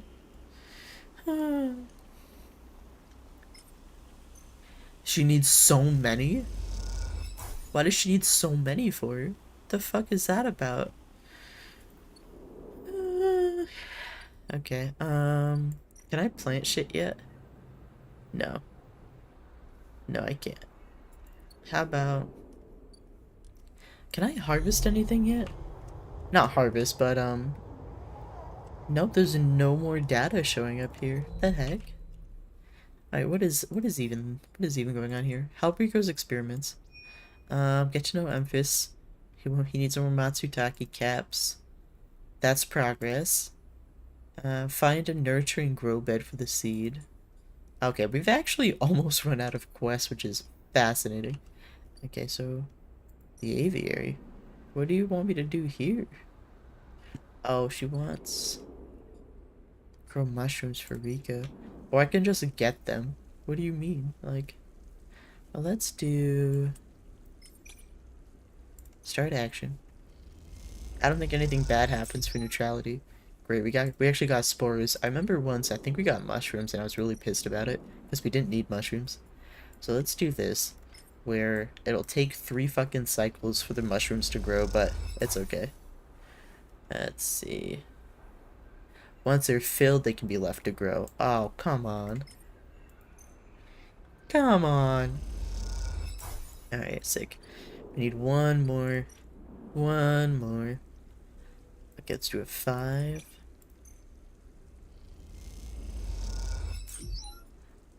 Okay. Okay, we gotta get that spore in there. Working, I hope so. Alright, perfect. So that's gonna start making the mushrooms. Let's see, do you need me to do something here? No, it's just a clock. 4 cycles? Oh, I'm gonna forget what I was doing. Let's see. Yeah, and I've got mushrooms I can't really use. We need money though, because our character's hungry. Oh, I'm worried. What we are going to do actually is let's go over here. I think Emphas still needs 1, possibly 2 more cycles, but let's see. But once Emphas is done, we actually get free food. Fuck yeah!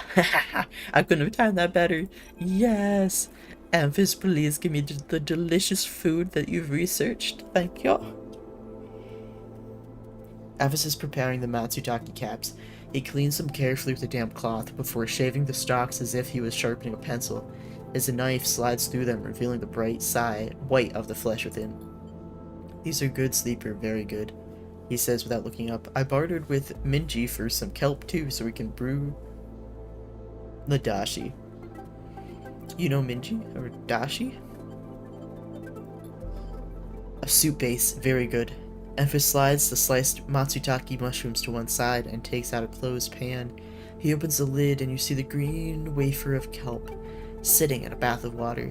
Been soaking it since last cycle, Emphas explains. Should be good to warm now. He places the pan over the burner and turns it on low. I know, Toby Kadachi, that's not his name. OG Bayfon. Toby Kadachi.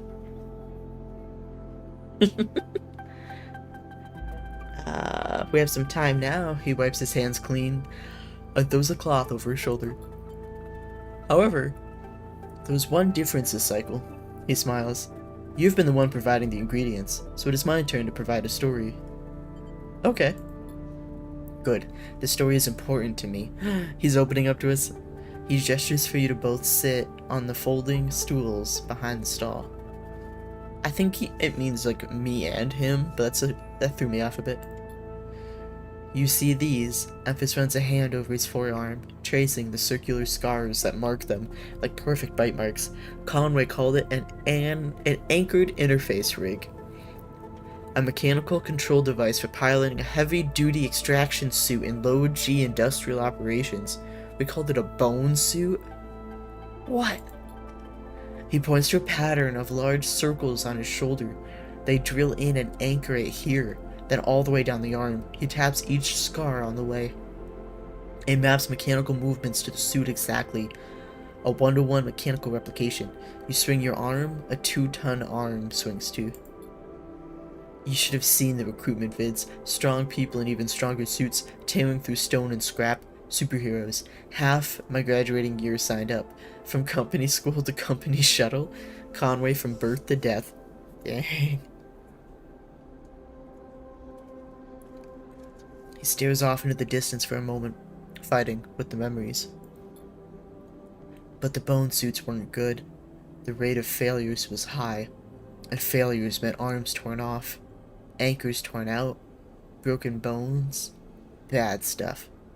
So after a while, Conway discontinued them. No longer competitive, they said. He checks the broth, turning down the heat and adding the mushrooms. So there we were, hundreds of us with surgical alterations for suits. That didn't work. They sent us home. Back to that company colony that spat us out to be cleaners, drivers, cooks. They gave us drugs for the pain and told us to make something of ourselves. When I deserted, bribing some passing spacers to take me into orbit, there were only me and a couple of others left. The rest just faded away. Arthritis, osteoporosis. They folded it in. They folded in on themselves like paper lanterns. That was my generation. The anchor points still ache, still burn. He touches the scars. What burns worse is the betrayal. I've been on the eye a long time now, but that will never fade. Not that, and not the faces of my friends. Emphas reaches over and sprinkles a handful of leaves into the broth. It is ready. I think I'm gonna thank him. Sometimes saying you're sorry about something is more to comfort you than them. Thank you for listening to me. I will not let their story die, and as long as I am telling it, it will remain. Emphas pours the broth into a double-walled metal bowl and hands it to you.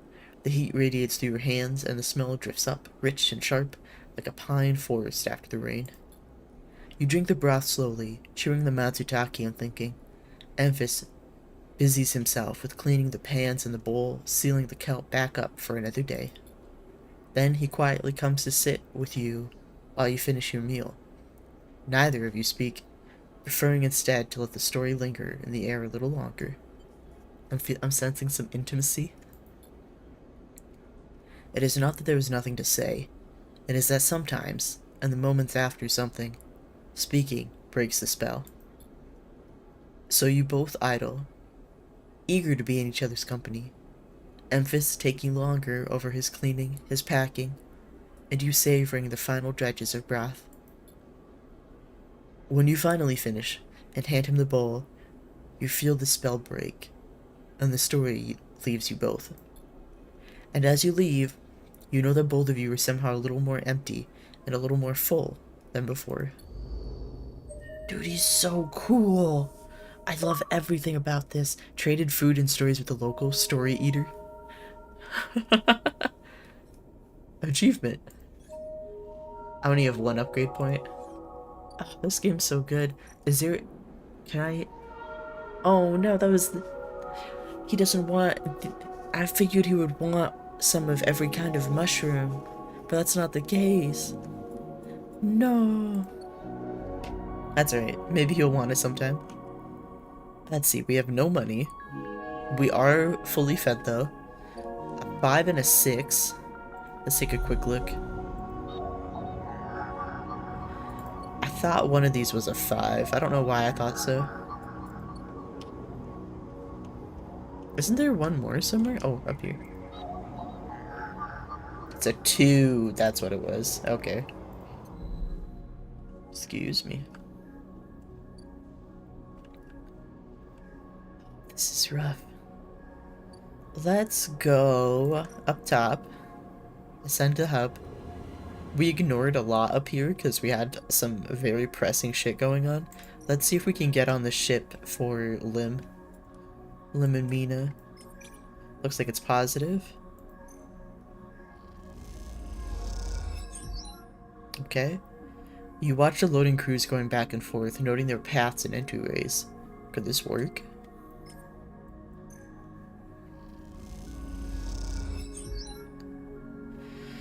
Okay, so that's one more day. One more day before we can actually figure something out there, which is awesome. That'd be really cool to get some sort of progress for Lim and Mina. I love that depending on what side of town we're in, it's more convenient to sleep in the storage unit than in our nice dorm across the way. We are gonna lose 1 dice next cycle, but I don't have any scrap and it's not really worth it. Ah, fuck, these suck. Can I re-roll my dice? How do I have that yet? Maybe this is biting me in the ass. Yeah, no, I didn't buy that yet. I have to finish one more quest to get it.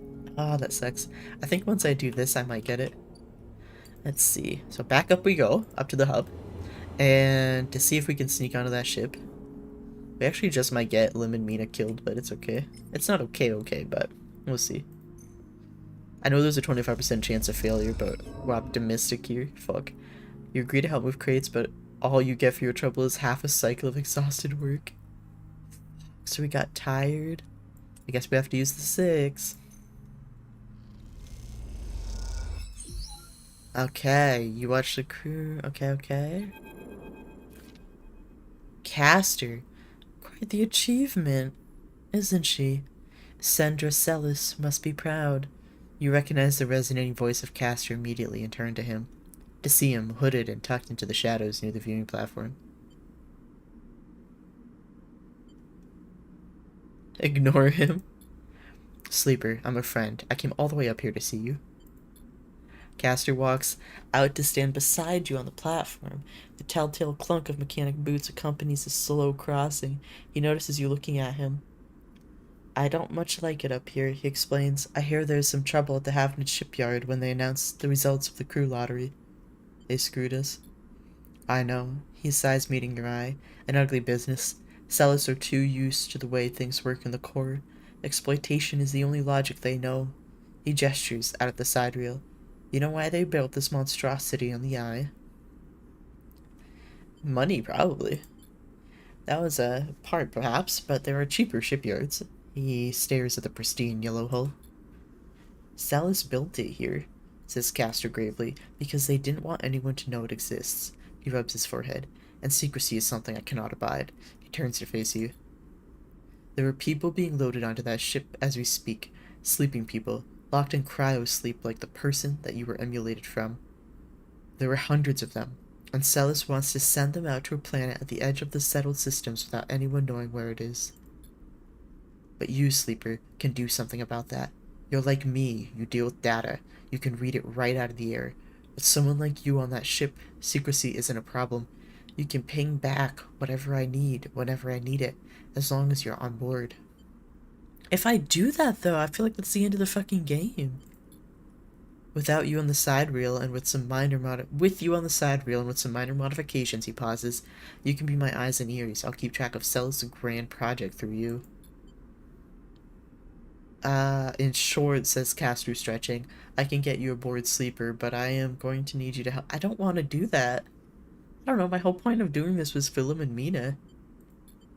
Then I doubt you'll find another way onto that ship out there. It's not just me. Yes, your friend Lem. That can be arranged. It is difficult but not impossible. The condition is, of course, that you go too. So here's the thing, chat. There's no way that that's not the end of the game, because it's a decades-long journey. Castor clunks closer to the window, watching the tugs wheeling around the side wheel. It's a simple offer, and the only one that will get you on that ship. Please consider it. He turns back, silhouetted against the ship. But, to make it happen, I need your assistance. As I said, there's a Celis Foundation ship docked in the now empty shipyard. I need the data from its servers. This will allow me to produce the IDs necessary for your transit. Castor looks over his glasses at you. Celis aren't stupid enough. Their ship is totally isolated from the station. You'll need to get on board if you want access to their air-walled servers. Oh, they aren't stupid, though. I don't know where I got enough. Once you have the data, meet me at your friend's unit so we can give him the good news. He smiles. I noticed his importance to you, and the little one. So cute. You don't extract the data before the sidereal horizon leaves the hub, then I will get the message. We have other options, but you are certainly my preferred one. But be sure when you act, Sleeper.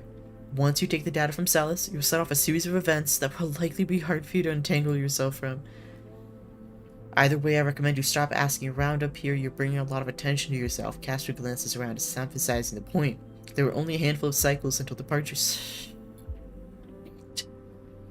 With that, Castor marches back off the platform, the sound of his mag boots fading away, leaving you to contemplate the sidewalk horizon and the part it may play in your future. Oh no. 1, 2, 3, 4, 5, 6, 7, 8.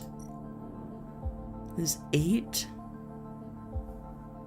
What am I Actually, I don't want to do it. I really don't. But Lemon Mina. But all this plot. This game isn't save scum friendly either, which is a pain in my ass.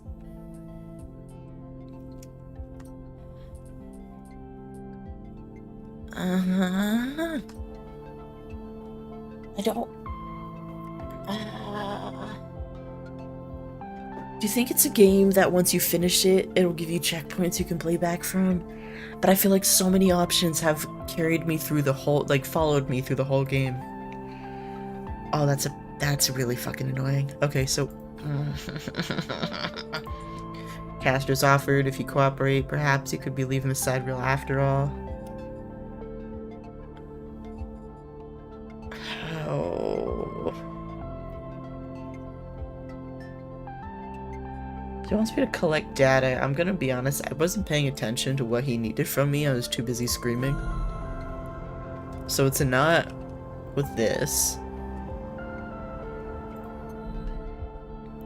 I should not have come up here. I'm so bummed. I could have made so much progress everywhere else. Because he is over here.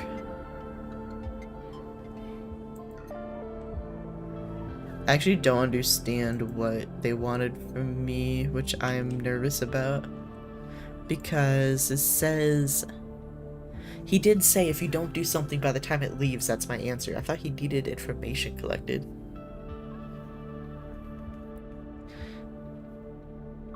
If I cooperate, I would like to. Instructions unclear. I'll steal the sellers' data.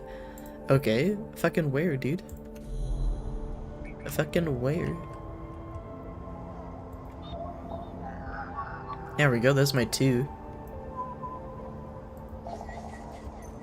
Give me my 2 points, you bastard. Perfect. Where's my 1? Is this my 1? Oh no, they just unlocked that. Okay. So I'm actually gonna get both Yadigan and Havenage done.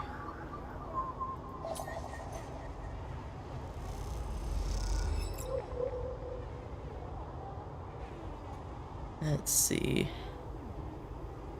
Data extracted. So I've got everything I need. Let's talk to you.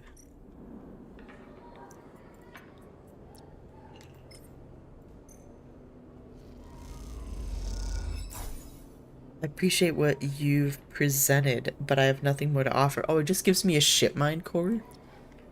Is that really it? I didn't need that. And give me a stabilizer. Oh, fuck. Alright. That's good shit. That's good shit. What the fuck? I wasn't expecting all that. Alright, so we're gonna be hungry. We have 12 monies. Everything is bad.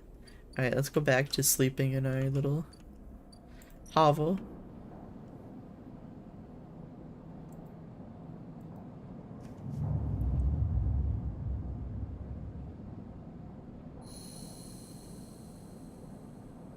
Okay, cool. We're starving, which is great. Love that for us. Let's leave here. Let's see, where's my buddy? How much is your food now? 12? That's exactly how much I have. Oh, this is not great. This is not a good look for us. We just don't have a lot of actions right now that make money, that actually go towards progressing. I could work for Rabia and the gang, but I don't want to get caught up in a whole nother plot point. Okay, so we have 50% there. Is there anything I can turn into you? Nope. This kind of sucks because I'm not gonna be able to follow this either. But we need to get Lemon Mina out. Fuck. What if we tell her nicely that we can't, that we can't get more mushrooms? Okay, great. Got more energy. Oh, it's a neutral outcome. We just got energy. We didn't get mushrooms. Fuck. Okay,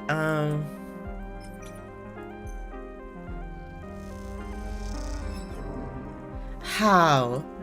How in the world? We got 1 mushroom. Oh my god. Everything's horrible. Everything's horrible. Alright, so 1 mushroom. I'm trying to speedrun this quest because we only have so many days to do it in. Okay, we are completely out of useful mushrooms. Fuck. Okay. How about anything I can hack? Nope. You know what I should do, chat, is we should do this up here. So this episode Flux is the first of 3 episodic updates telling the story of the refugees flotilla which has arrived at the Eye. All 3 episodes, Flux, Refuge, and Purge, are now available. Completing a supply, guy rolls, action, or begin the episode, but be aware that it is intended for late gameplay. You know what, chat? This entire thing, I should probably save if I do another playthrough. I don't want to rush it in like the fucking 8 days we have left based on the timer I just got on the other quest line. Keep making that progress. Bye bye. Have fun. Gonna have to step out. Okay, well, have a good night. Thanks for being here. Take care. Bye. So that's what I'm gonna do. Yeah, have a good night. Talk to you later. I think what I'm gonna have to do is I really want to do this, but especially since we have that timer going on, I don't even have these mushrooms. And I have other quests going on that need mushrooms. This feels bad. I really hope if you beat the game, it lets you have checkpoints or something. Let's see. So it wants us to steal data, but I don't... Bye-bye! I'm a little confused at what data it wants me to steal. That's Yadigan. I think that's also Yadigan. Why is it... Yeah, that is. That's Havenage. I'm a little confused at what it thinks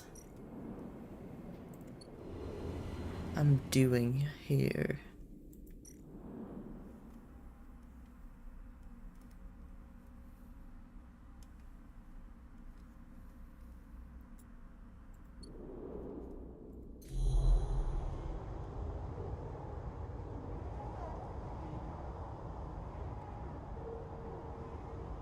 Yeah, nothing I can interact with there. Okay. How...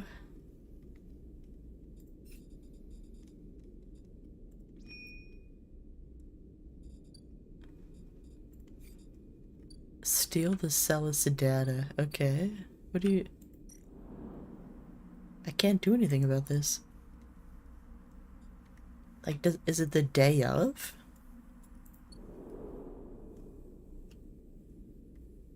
Hmm.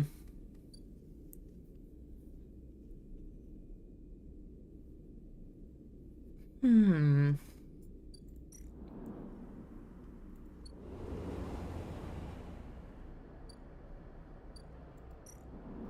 Is this guy just selling all the same stuff? He is. He does have a ship. I can sell a ship mine, though. The core of a ship AI, amputated and in hibernation. I think getting all those credits is going to be important. Alright, sick. That's going to be good. So now we have money.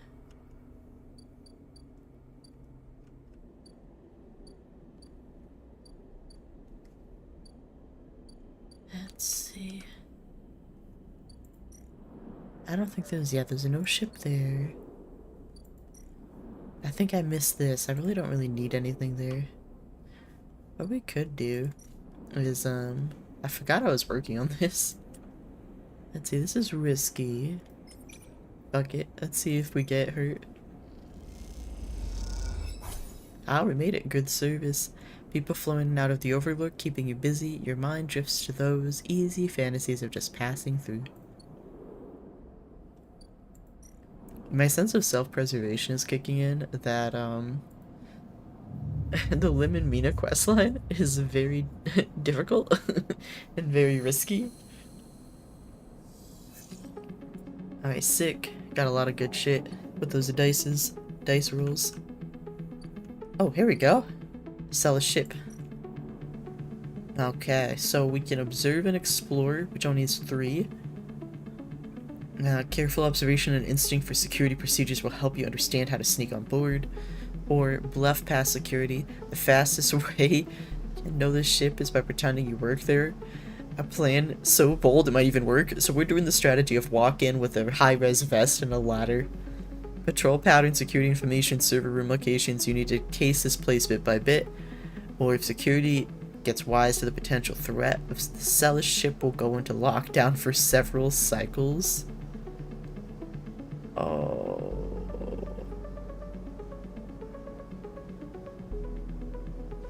This says +3 to Celis lockdown, though. Oh, so this has the higher risk, higher reward sort of outcome. I see what's happening here. Oh no. Well, this is a +1. 100% positive, right? Like, let's see.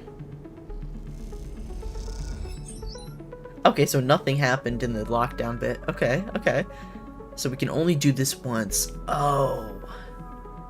I see what's happened here. Okay. This one's repeatable. This one was critical. Okay.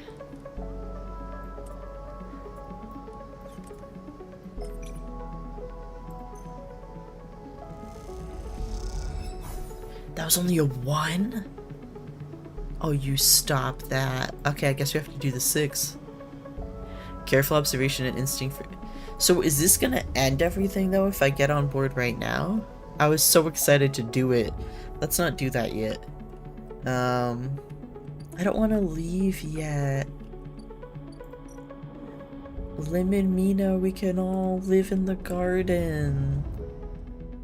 Oh, I made a mistake.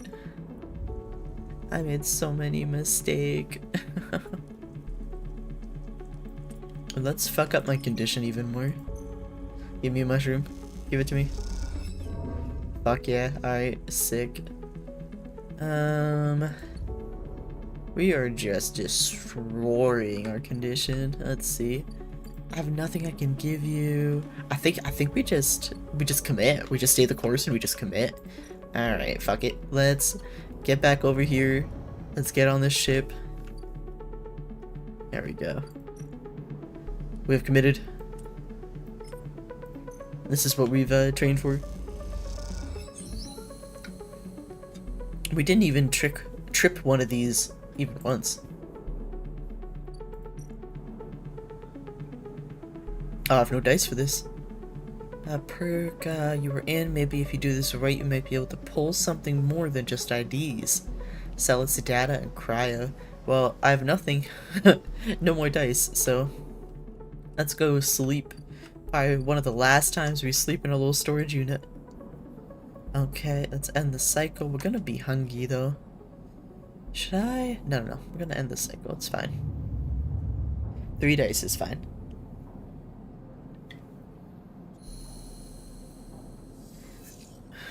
We are hungry. It's fine. Everything's fine. What does 4 do? It's dangerous. I got it. Let's do the 6.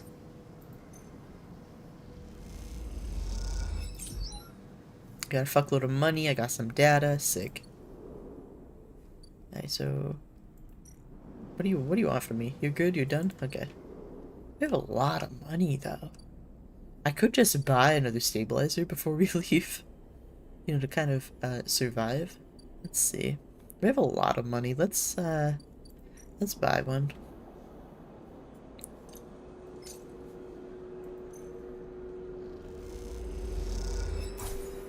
Sick. Alright. So that's all looking... Oh! Caster. When you arrive at Mina's unit, Caster's already waiting outside, leaning beside the door. Forgive me, sleeper. Basilis is already buzzing with news of the breach. I was expecting you. I don't like you tracking me. Yeah, I don't. We've barely talked to Caster. I don't know how much... I don't know if I like him. This is unfortunate, sleeper, because that is exactly what I will be doing for the foreseeable future. Caster reaches into her pocket and produces a sleek green and white hand terminal. The data, please. What is that? Something I acquired from Celis while you were busy on that ship. Caster pushes up his glasses. I haven't been waiting for you the entire time. You hand over a drive with the data and Caster fishes around for a converter cable to hook it up. He slots into the terminal and after some whirring, a set of 2 transparent films marked with numeric sequences are produced. 2 tickets to an uncertain future. Caster smiles to himself. The child will go with Lem, of course. He pockets them. These are yours. But first, he holds out a white cube. Your side of the deal. What is it? Something to help us make use of you. He passes you the square and you rest it in your palm, a small white perfect cube. Suddenly you feel a sharp pain and flinch. The cube jumps from your hand and rattles along the walkway. You look at Caster apologetically. Caster smiles. Not to worry, it's done its job. Now it's for you to do yours. You look down and see a tiny pinprick in the center of your palm. Nothing sinister. Caster puts the terminal away. This way we can keep track of you and the Sideway horizon. I didn't agree to this. You did, sleeper. Caster adjusts his glasses. You have to understand that I could have done this without you knowing. This way everything is on the table, so to speak. Dang, I can't tell if this guy is just like a little autistic or if he actually is someone we have to worry about. He just doesn't explain anything to us. Let's see. Caster hands you the transparent films and you see shimmering portraits of you and Lem flickering beneath the surface. Go, give them the good news. Oh! They're like our tickets, and he reaches across and buzzes the unit. He looks so tired. Lem slides open the door, half dressed in his gear. Sleeper, what brings you up here? Come in. He beckons you inside. You look to the side, expecting to see Castor, but the wall is empty. Did we make up Castor? We've never talked to Castor in the same room as someone else. That would be wild. The unit is cleaner, better organized than last time. Lem sits at the thin bar and gestures for you to sit. Mina's with some of the local kids. Someone has started doing lessons down the way. She seems to like it.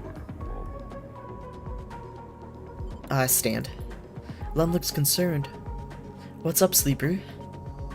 Play for a time, or I have some news. Out with it.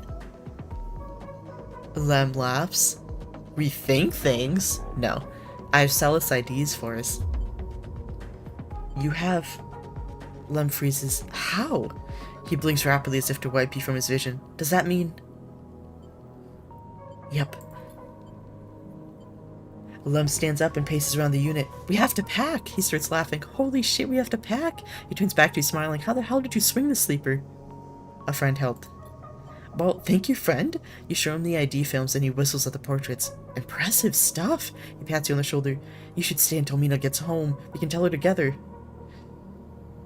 I don't know if I have to go, right? Let's sure.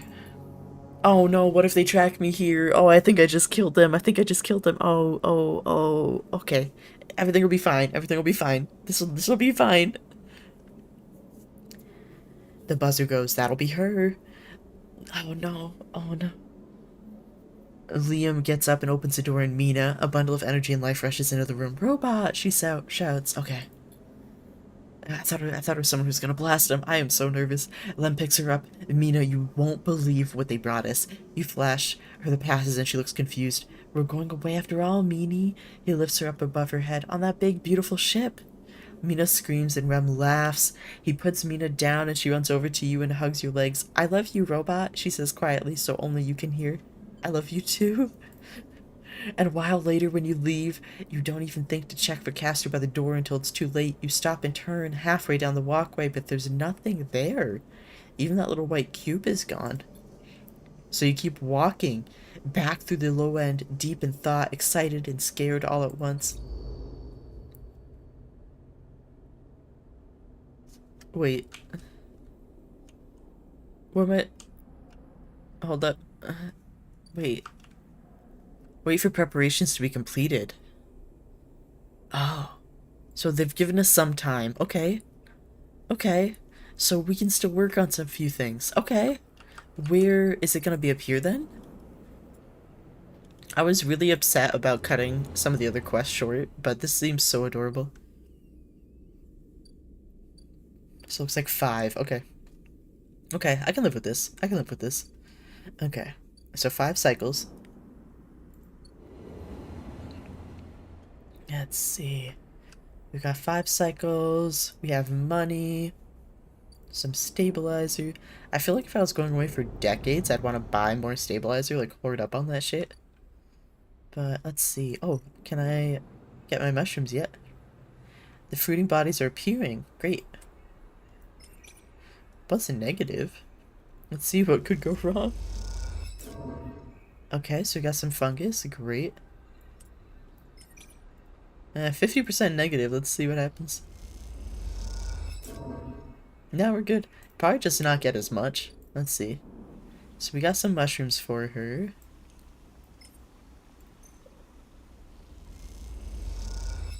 Okay, so it looks like 2 per mushroom, which is sick. I can live with that. Okay, great. I'm hoping I can just at least give her the seed before we leave, you know? Let's see, so we don't have... That's everything. We are hungry, though. Luckily, though, we have plenty of money. We can pay Emphas. Hey, Emphas, buddy. One of my last meals. I'm gonna miss you. I'm gonna miss you so much, man. Your mouth stings as your sensorium sends warning signals over and over. This is the good stuff. Oh man, I'm actually kind of sad that this is like starting to end.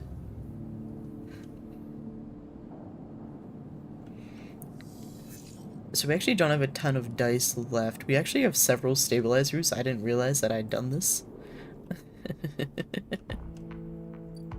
Let's see, let's get over here. So how many mushrooms does she need? Does she need like 2 more? Yeah, she only needs 2 more mushrooms. Let's hope we get the right kind. So here we go. We're gonna use our 5. Turns into a 6. We only got 1. Oh. Perfect. That's all we need. Alright. Hello, lady. Please enjoy the mushrooms. I feel so bad for the revolution that we're just abandoning. But we gotta go. We gotta take care of ourselves. Gotta take care of ourselves and our cute little family.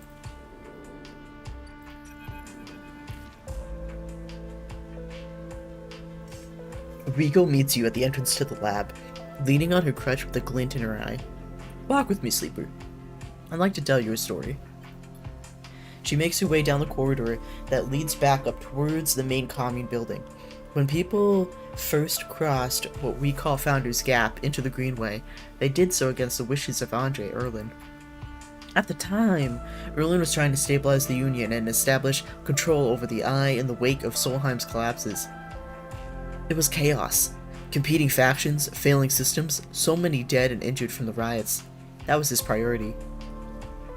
Why? Erlin was interested in people, not plants. He was a pragmatist, and for good reason. You both crossed through a glass roof tunnel. The greenway outside, crowded with vines and branches dappling the light. Erlin had written the greenway off, cut off from the rest of the station, and linked to a broken spoke. He claimed it was only a matter of time before everything here would die. He refused to let anyone abandon their duty to the Union and cross. They were traitors to the cause, or as good as. That's wild. Okay. Rico did he know something? He had to have known something. Rico continues, making her slow yet steady way into the inner gardens of the commune. There weren't many of us, but we believed what was here was worth saving. We had to keep our plans secret until we crossed, and some of us left people behind. She pauses to catch her breath, her voice cracking. It's difficult to know if from effort or emotion. What we found was a disaster, nothing like what you see here. Half of the greenway was leaking oxygen into space, the plants flash frozen, the other half was a swamp of mulch, as decaying water clogged every system. Oh, decaying matter. I was like, water doesn't decay, but I was the fool. Okay. Decaying matter clogged every system. We worked hard, we lost good people, we cleaned up and closed up, but it was never going to be enough. After many, many cycles, we all knew this place was doomed, but we kept on working, talking less and less, because we couldn't face it. We all developed a death wish. If the Greenway was going to die, so would we. But it didn't die. It did not. Rico smiles. We crossed some invisible boundary, tipped some biological scale, and the Greenway started to recover. I bet you it's the gardener. Plants flowered, crops sprouted. For the first time, we reaped the fruits of our labor. Rico smiles, looking down at you. We thought it was us, that we managed to do just enough to end the cycle of decay. I thought we'd save the Greenway. Until today. You pass into the grow beds of the commune, rich with the hustle and bustle of Haifa members planting and harvesting. For a while, Rico is quiet, and you both simply observe the hypnotic movements of the work crews, the eager chatter washing over you like a wave. Rico smiles to herself. I should have known, of course, that our arrogance was unfounded, but we needed to believe back then. We needed a myth to bring more people across the gap. You both move into a smaller corridor, Rico following some direction unknown to you. What you have shown me is that, back then, the Greenway saved us, not the other way around. Tell me, have you ever consumed one of the Matsutake or gyro caps you've been growing? Yes. I imagine they were delicious, nutritious, almost uniquely so, she muses. After all, they were designed for you. Rico has a mischievous look. At first I thought it was the location they were grown in that made the mushrooms from the aviary, from the labs, or from the grove different to each other. But what I have come to understand is that it is the person growing them. The Matsutake and gyro caps you brought me are totally unique, containing compounds never usually found in similar specimens in my possession. Many of these compounds aren't even digestible for humans. But for a sleeper like you, Rico smiles as she leads you into the internal garden of the commune, where the Haifa members have planted species from all over the Greenway. Back when the tide turned, when the Greenway started to recover, we all felt something, a response. It was as if this place was not just alive, as a forest is alive, but alive in other ways. Communicative, responsive. We shrugged it off at the time, but now I understand why. Rico stops and turns to you. This place is responding to us, adapting to us. It is growing fruiting bodies for you. For me, it is adapting, changing. It is, in short, displaying all the signs of sentience. The Greenway is sentient? Perhaps not the Greenway, but the ecosystem itself, or something within it. Rico sits on a bench within the peaceful gardens and gestures for you to join her. When you've been growing the gyrules and the matsutakis in the aviary, those species so similar to the Greenway, have you discovered any others? Yes. Rico can barely contain her excitement. I should like to see those. Please bring me some next time you're here. You look around the garden, amazed at the sense of peace within it. Yeah, right here, I've got a club head cap. Strange, unidentified club-shaped fruiting bodies. You look around the garden, amazed at the sense of peace within it. Rico interrupts the silence. There's a species of mushroom that I haven't seen in years. It is dark, short, shaped like a club. We first found it in those early days. Club, I've got it. It's right here. It's right here. And we were working to save this place. It was around the time that we started to lose our first members. They were succumbing to some infection, some mold growing deep in the dark mulch that drowned this place. At that point, we thought we were lost, and then these mushrooms emerged from that same black mold. We tested them, and saw that they contained some compounds that counteracted the mold. They contained an antidote. Of course, as a botanist, I saw this as part of the natural process of this ecosystem, even if the timescales seemed absurdly short. But what I am wondering is if that antidote was a gift. Rico's meets your eyes. Perhaps if you're patient, you'll receive your gift too, Sleeper. You both sit for a while, Rico seemingly done telling stories for today. You watch the light playing off the leaves and plants around you and wonder what forces could be at play in this place. After a while, you stand and leave, with a quiet nod to Rico, leaving her to her memories. I've got your mushrooms, ma'am. How many? Oh, I don't think I'm gonna be able to get her. Oh no. I'm not gonna be able to get her all of these by the time we have to leave because I believe they can only be made from my garden. Let's see. I need a nurturing grow bed for the seed. I have not been able to find that. I assumed she was gonna get to a quest point where we were gonna be able to do that, but am I just gonna leave the side reel and steal his seed?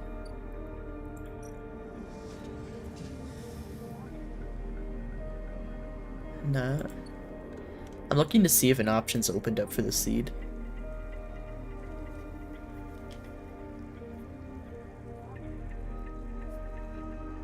Let's see.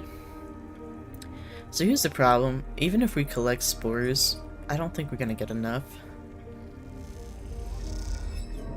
Yeah, see, we just lost all of our energy. Ugh, now we're starving. Boo. Boo.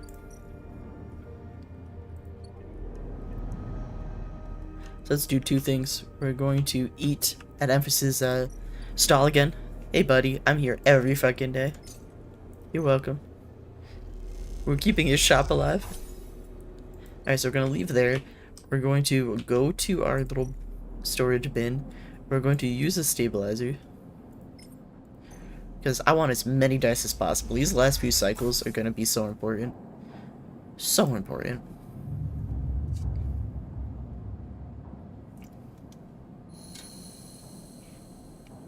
Because I can't fucking count.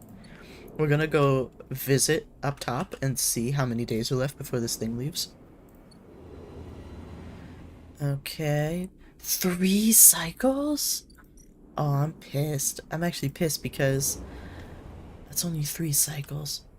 I'm not gonna be able to do this mushroom stuff.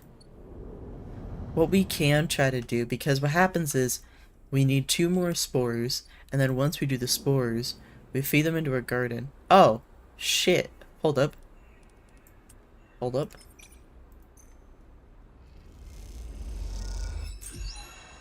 Damn it. Those aren't clubhead mushrooms. Too bad I can't barter mushrooms, like, get specific ones. Can I do that in here? No, just work. So this is the only way to get rich quick mushroom style. We just got energy, no mushrooms? Damn it. We're gonna get negative the whole way. Fuck. Give me clubhead mushrooms. Give it to me. Oh my god, are you kidding? Go for Berg.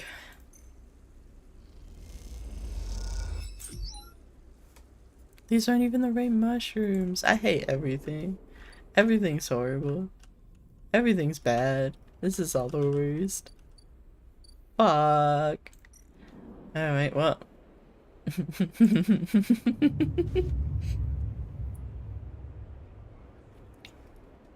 This is all bad because I just want it.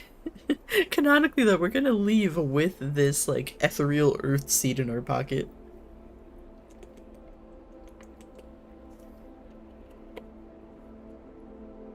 Honestly, though, maybe it's intentional, right? Maybe it's can help spread the magic. Let's see. So let's try again. Give me my fucking clubhead mushrooms.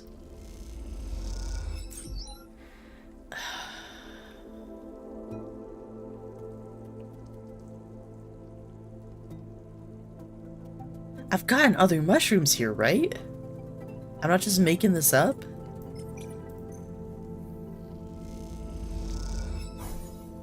Fuck. How? Well, I think we have to give up on the mushrooms. I think we have to, because if we don't, we're just gonna keep wasting our time on this.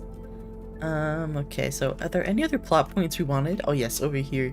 We wanted to work at the bar. Help get in good with our friend Tala over here. She was just so nice to us always. Alright, perfect. We got money from that. Let's get our shit kicked in. 50-50. Is that a negative outcome? Okay. You sleepwalk through your shift, eye on the clock, you break a glass, and the sound seems to reverberate inside your skull. Oof. Now we're gonna be starving again. Alright, let's buy some food. Yeah, let's buy some food. There we go. That way we at least won't be starving. Let's sleep in our little hovel.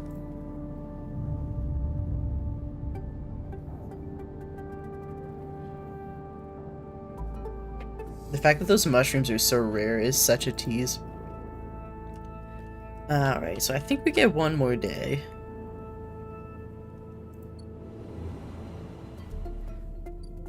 Yeah, can I get on the ship now? I'm really not loving this. What am I supposed to do? Wait for preparations to be completed? Castro has offered a second chance if you cooperate. Perhaps you could be leaving on the side rail after all. Wait for preparations to be completed. Where am I waiting? There's one more day, dude. There's literally one more day. Like, what?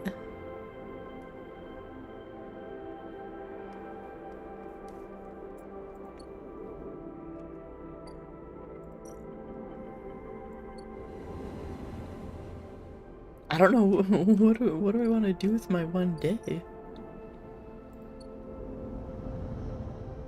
would be remiss if we didn't try one more time.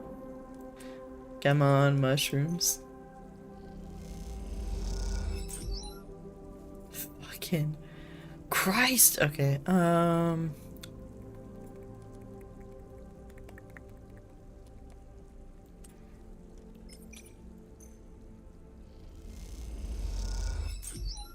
Dude, I'm gonna scream. Maybe we can only get the clubhead mushrooms from our own plot, which is kind of a bummer, I'm gonna be honest.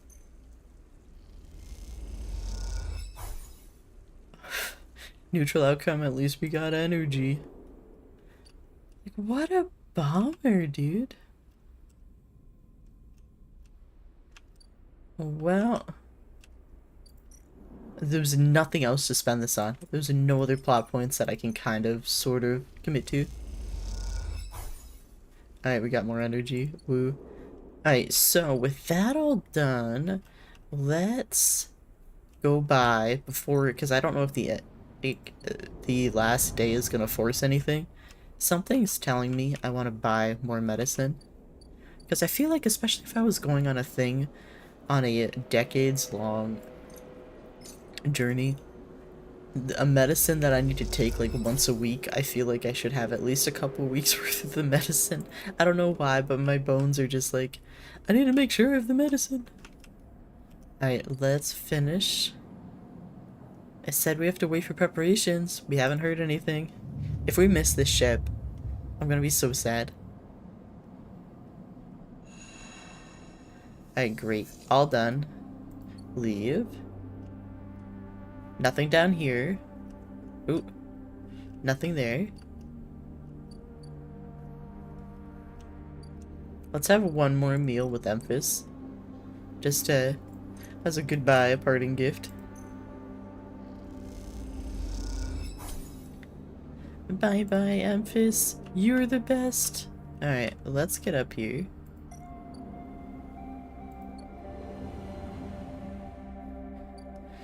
Alright, chat, here we go. Lemon Mita. Why doesn't he look happy? Does he just look nervous? Look at her hair. Oh, this is adorable. There's a crowd, but you spot Lemon Mina immediately as you enter the dock. They're waiting at the cordon, where Cell security are checking the crew in to board the ship. Those that manage to get up to the hub are crowded near the entrance, but even they know their chance to get on board has long gone. Should I wait? No, Lem. Lem spots you among the crowd. Sleeper, we're here. They're standing beside a bag that looks to carry all the possessions they have. It's small enough to be carried in one hand. Hi, Mina. Mina is vibrating with excitement. She seems strangely at home in microgravity, but then you remember that she has spent her whole life in space. Hi, robot. You hand over the Celis ID film to Lem, keeping your own. He turns it back and forth in the light. Where did your friend even get this picture, Sleeper? Looks like my old Conway ID. You look, and a shimmering younger Lem stares out of the film, harder and a clean cut. I spoke to the guard here. He nods to the white and green clad officer. They'll be doing orientation and role assignment on board. Sounds like we're going to be working under the core crew. Kind of like an intern. He laughs. What do you think, Meanie? Am I too old to be an intern? Following Lem's lead, you inspect your ID. As you lift the film up to the light, you see something strange. Something that makes you flinch. The face printed on the film is one you recognize immediately. But it is not you. At least it's not how you look now. You squint at this ghost, confused why you hadn't noticed earlier. It's a picture you remember being taken, a memory that you didn't know you had. You remember signing the forms, the walk to the sleeper tanks, the cold metal floor. You remember the SNRP employee who helped you in, her smile clean and surgical. You freeze in place, thinking of the you that still sleeps somewhere in an SNRP facility that won't wake until you're recovered and disposed of. And now you're leaving. Will they ever wake up? Sleeper, Lem interrupts your thoughts. These guys want us to board.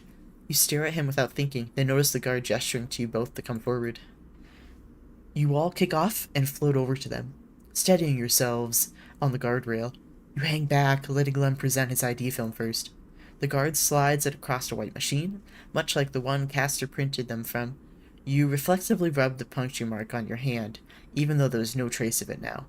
It seems to be your destiny to be someone else's tool. Lem and Mina are waved through, the guard smiling at her excited face. Lem turns back to check you're coming. The guard beckons you closer. Why can I wait or board? Let's just board. The last time we hesitated, we got our one potential sleeper friend shot and some really sad, like, doomed lover's death. No, we're boarding. We're boarding. You shake off your doubts and hand over your ID film. The guard barely looks at beep. Hi, Steve. We found our way onto the side reel and we got Lem and Mina on with us, and I think the game's ending. I'm not sure, but hello. I keep waiting for something horrible to happen. You shake off your doubts and hand over your ID film. The guard barely looks at it as they pass it through the scanner and wave you through. A new life built from old things. You okay? Lem asks, concerned as you catch up with them. You're so slow, robot. Mina teases, grabbing at you with small hands. I'm good. Gonna have to play it again for all the endings. Yes. Yes. There were 3 chapters that we haven't done, that we weren't able to do. But I felt like we really needed to get Lem and Mina off this ship, because he kept playing by the rules and he kept getting screwed over, and he was just so depressed and sad all the time. And then we babysat Mina so he could get work, and we accidentally had a found family. The whole thing happened. Sorry, I'm late. Hi, dancing. Hello, hello. We got tickets onto the ship to get Lem, Mina, and ourselves off of this sort of like decrepit space station. So promise of a better life, but I'm waiting for something bad to happen at any moment.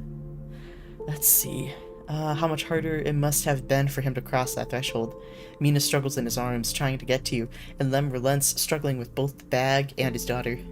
Mina tumbles through the microgravity and grabs onto your clothes for purchase, pulling herself into your arms. You all proceed up the walkway, the entrance to the docking bridge yawning wide and above you. Are we family, robot? Mina asks as you move, taking you by surprise. I guess so. Mina smiles and presses her head against your chest, pleased by your answer. You keep moving, up into the docking bridge, then along that thin, glass-walled connector, all the time Mina clutching onto you. The lack of gravity means you can't feel her weight, only the grip of her small hands on your clothes. You both stare wide-eyed at the vast hull of the sidereal horizon and try to think of this huge machine as a home. Later, when you settle in your bunk, after Mina has finished running back and forth between you and Lem with an endless and infectious excitement, you find yourself looking at your ID film once more. Somehow, since the last time you looked at it, the image seems to have changed. It's still the picture of the old you, the person that signed up to have their consciousness copied and placed into the ownership of SNR. But something else has crept into the image, an underlying sense of self-identification. This is also a picture of you, you know? You now. The you that survived the eye, that made friends here, that made a way out, that escaped against all odds. The other you might never wake up. They might never live again. But so be it. They consigned you to a doomed life for their own gain. Their life is yours now. You will live it better than they ever could. You lie back in your bunk as the thrust of the side reel's vast engines kick in. This feeling, this rumble, will be your constant companion for the next decades. It will be there when you work, when you watch Mina grow, when you dream of the planet at the end of the journey. It will stay with you when your body starts to fail, despite the best attempts of Lem and Mina, as the years stack up, and it exceeds its safe operating period by a decade. It will be the thing you wake up to in those rare moments of consciousness between which Mina will keep you in a frozen state in the hope of preserving you until your destination is reached. It will still be there when Mina wakes you, tears in her eyes, to tell you of Lem's inevitable death, and it will not relent despite your desire for a moment of silence. It will be the final thing you hear as Mina shuts down all but the most vital of all your functions and hopes beyond hope that you make it to your final destination, all the while doubting that you will. But for now, in this moment of departure, it is still a new sound, a new feeling, and because of this, it is filled with the promise of future. Let's see. Oh, the rumble of the ship, got it. And so you settle back on your bunk and close your eyes, and in moments you're sleeping a perfect dreamless sleep, the most peaceful that you can ever remember. Holy shit. A long journey to a small unknown planet left the eye carried by someone else's dream. Aww. A jump over the age game. Oh my gosh. That was so good. And I was thinking that too. That we weren't gonna get to the destination because it was a decades long journey. But we weren't there for the destination. We were there to help them have a better future. And I think that's so cool. And we had joy that whole time too. Oh my gosh. So did it sound like Lem didn't make it there either? Like I was picturing like it was gonna be like maybe 20 years. That's kind of what I was picturing. But I guess decades really could be more than that. So she's gonna be a full-ass grown adult by the time she gets there. And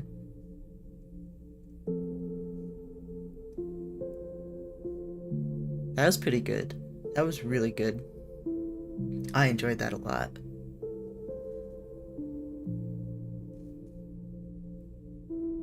Man.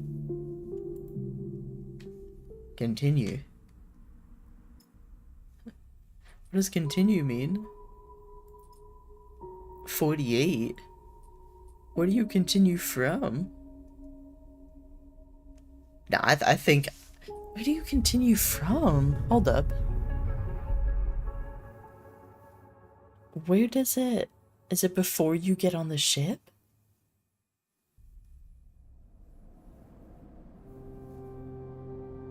Make your decision at the dock. Oh, can I send them and not go?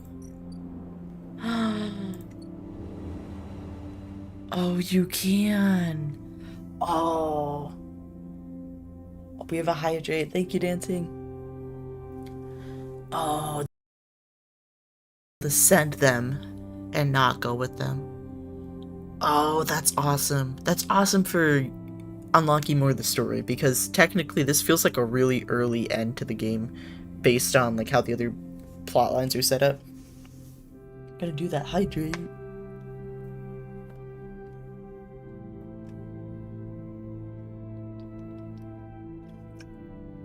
Well, that was really special. I think that's a really good time to wrap it up, because if I jump back into this, I'm gonna want to keep playing it. But gosh, that was such a good end. I was expecting to be disappointed that I accidentally got myself into an ending, but no, that was really good. That was good, and we'd promised them really early on that we're gonna do everything we could to get them onto that ship too. That's so cool. Man. Alright, chat. Thank you so much for being here. Thank you, Gabe, for the resub. Thank you, Chirk. Thank you, Dancing. Thank you, Steve. Thank you, OG Bayfong. Thank you, Josh. Let's see. Thank you, everybody. Just thank you, everyone, for being here. I really appreciate you.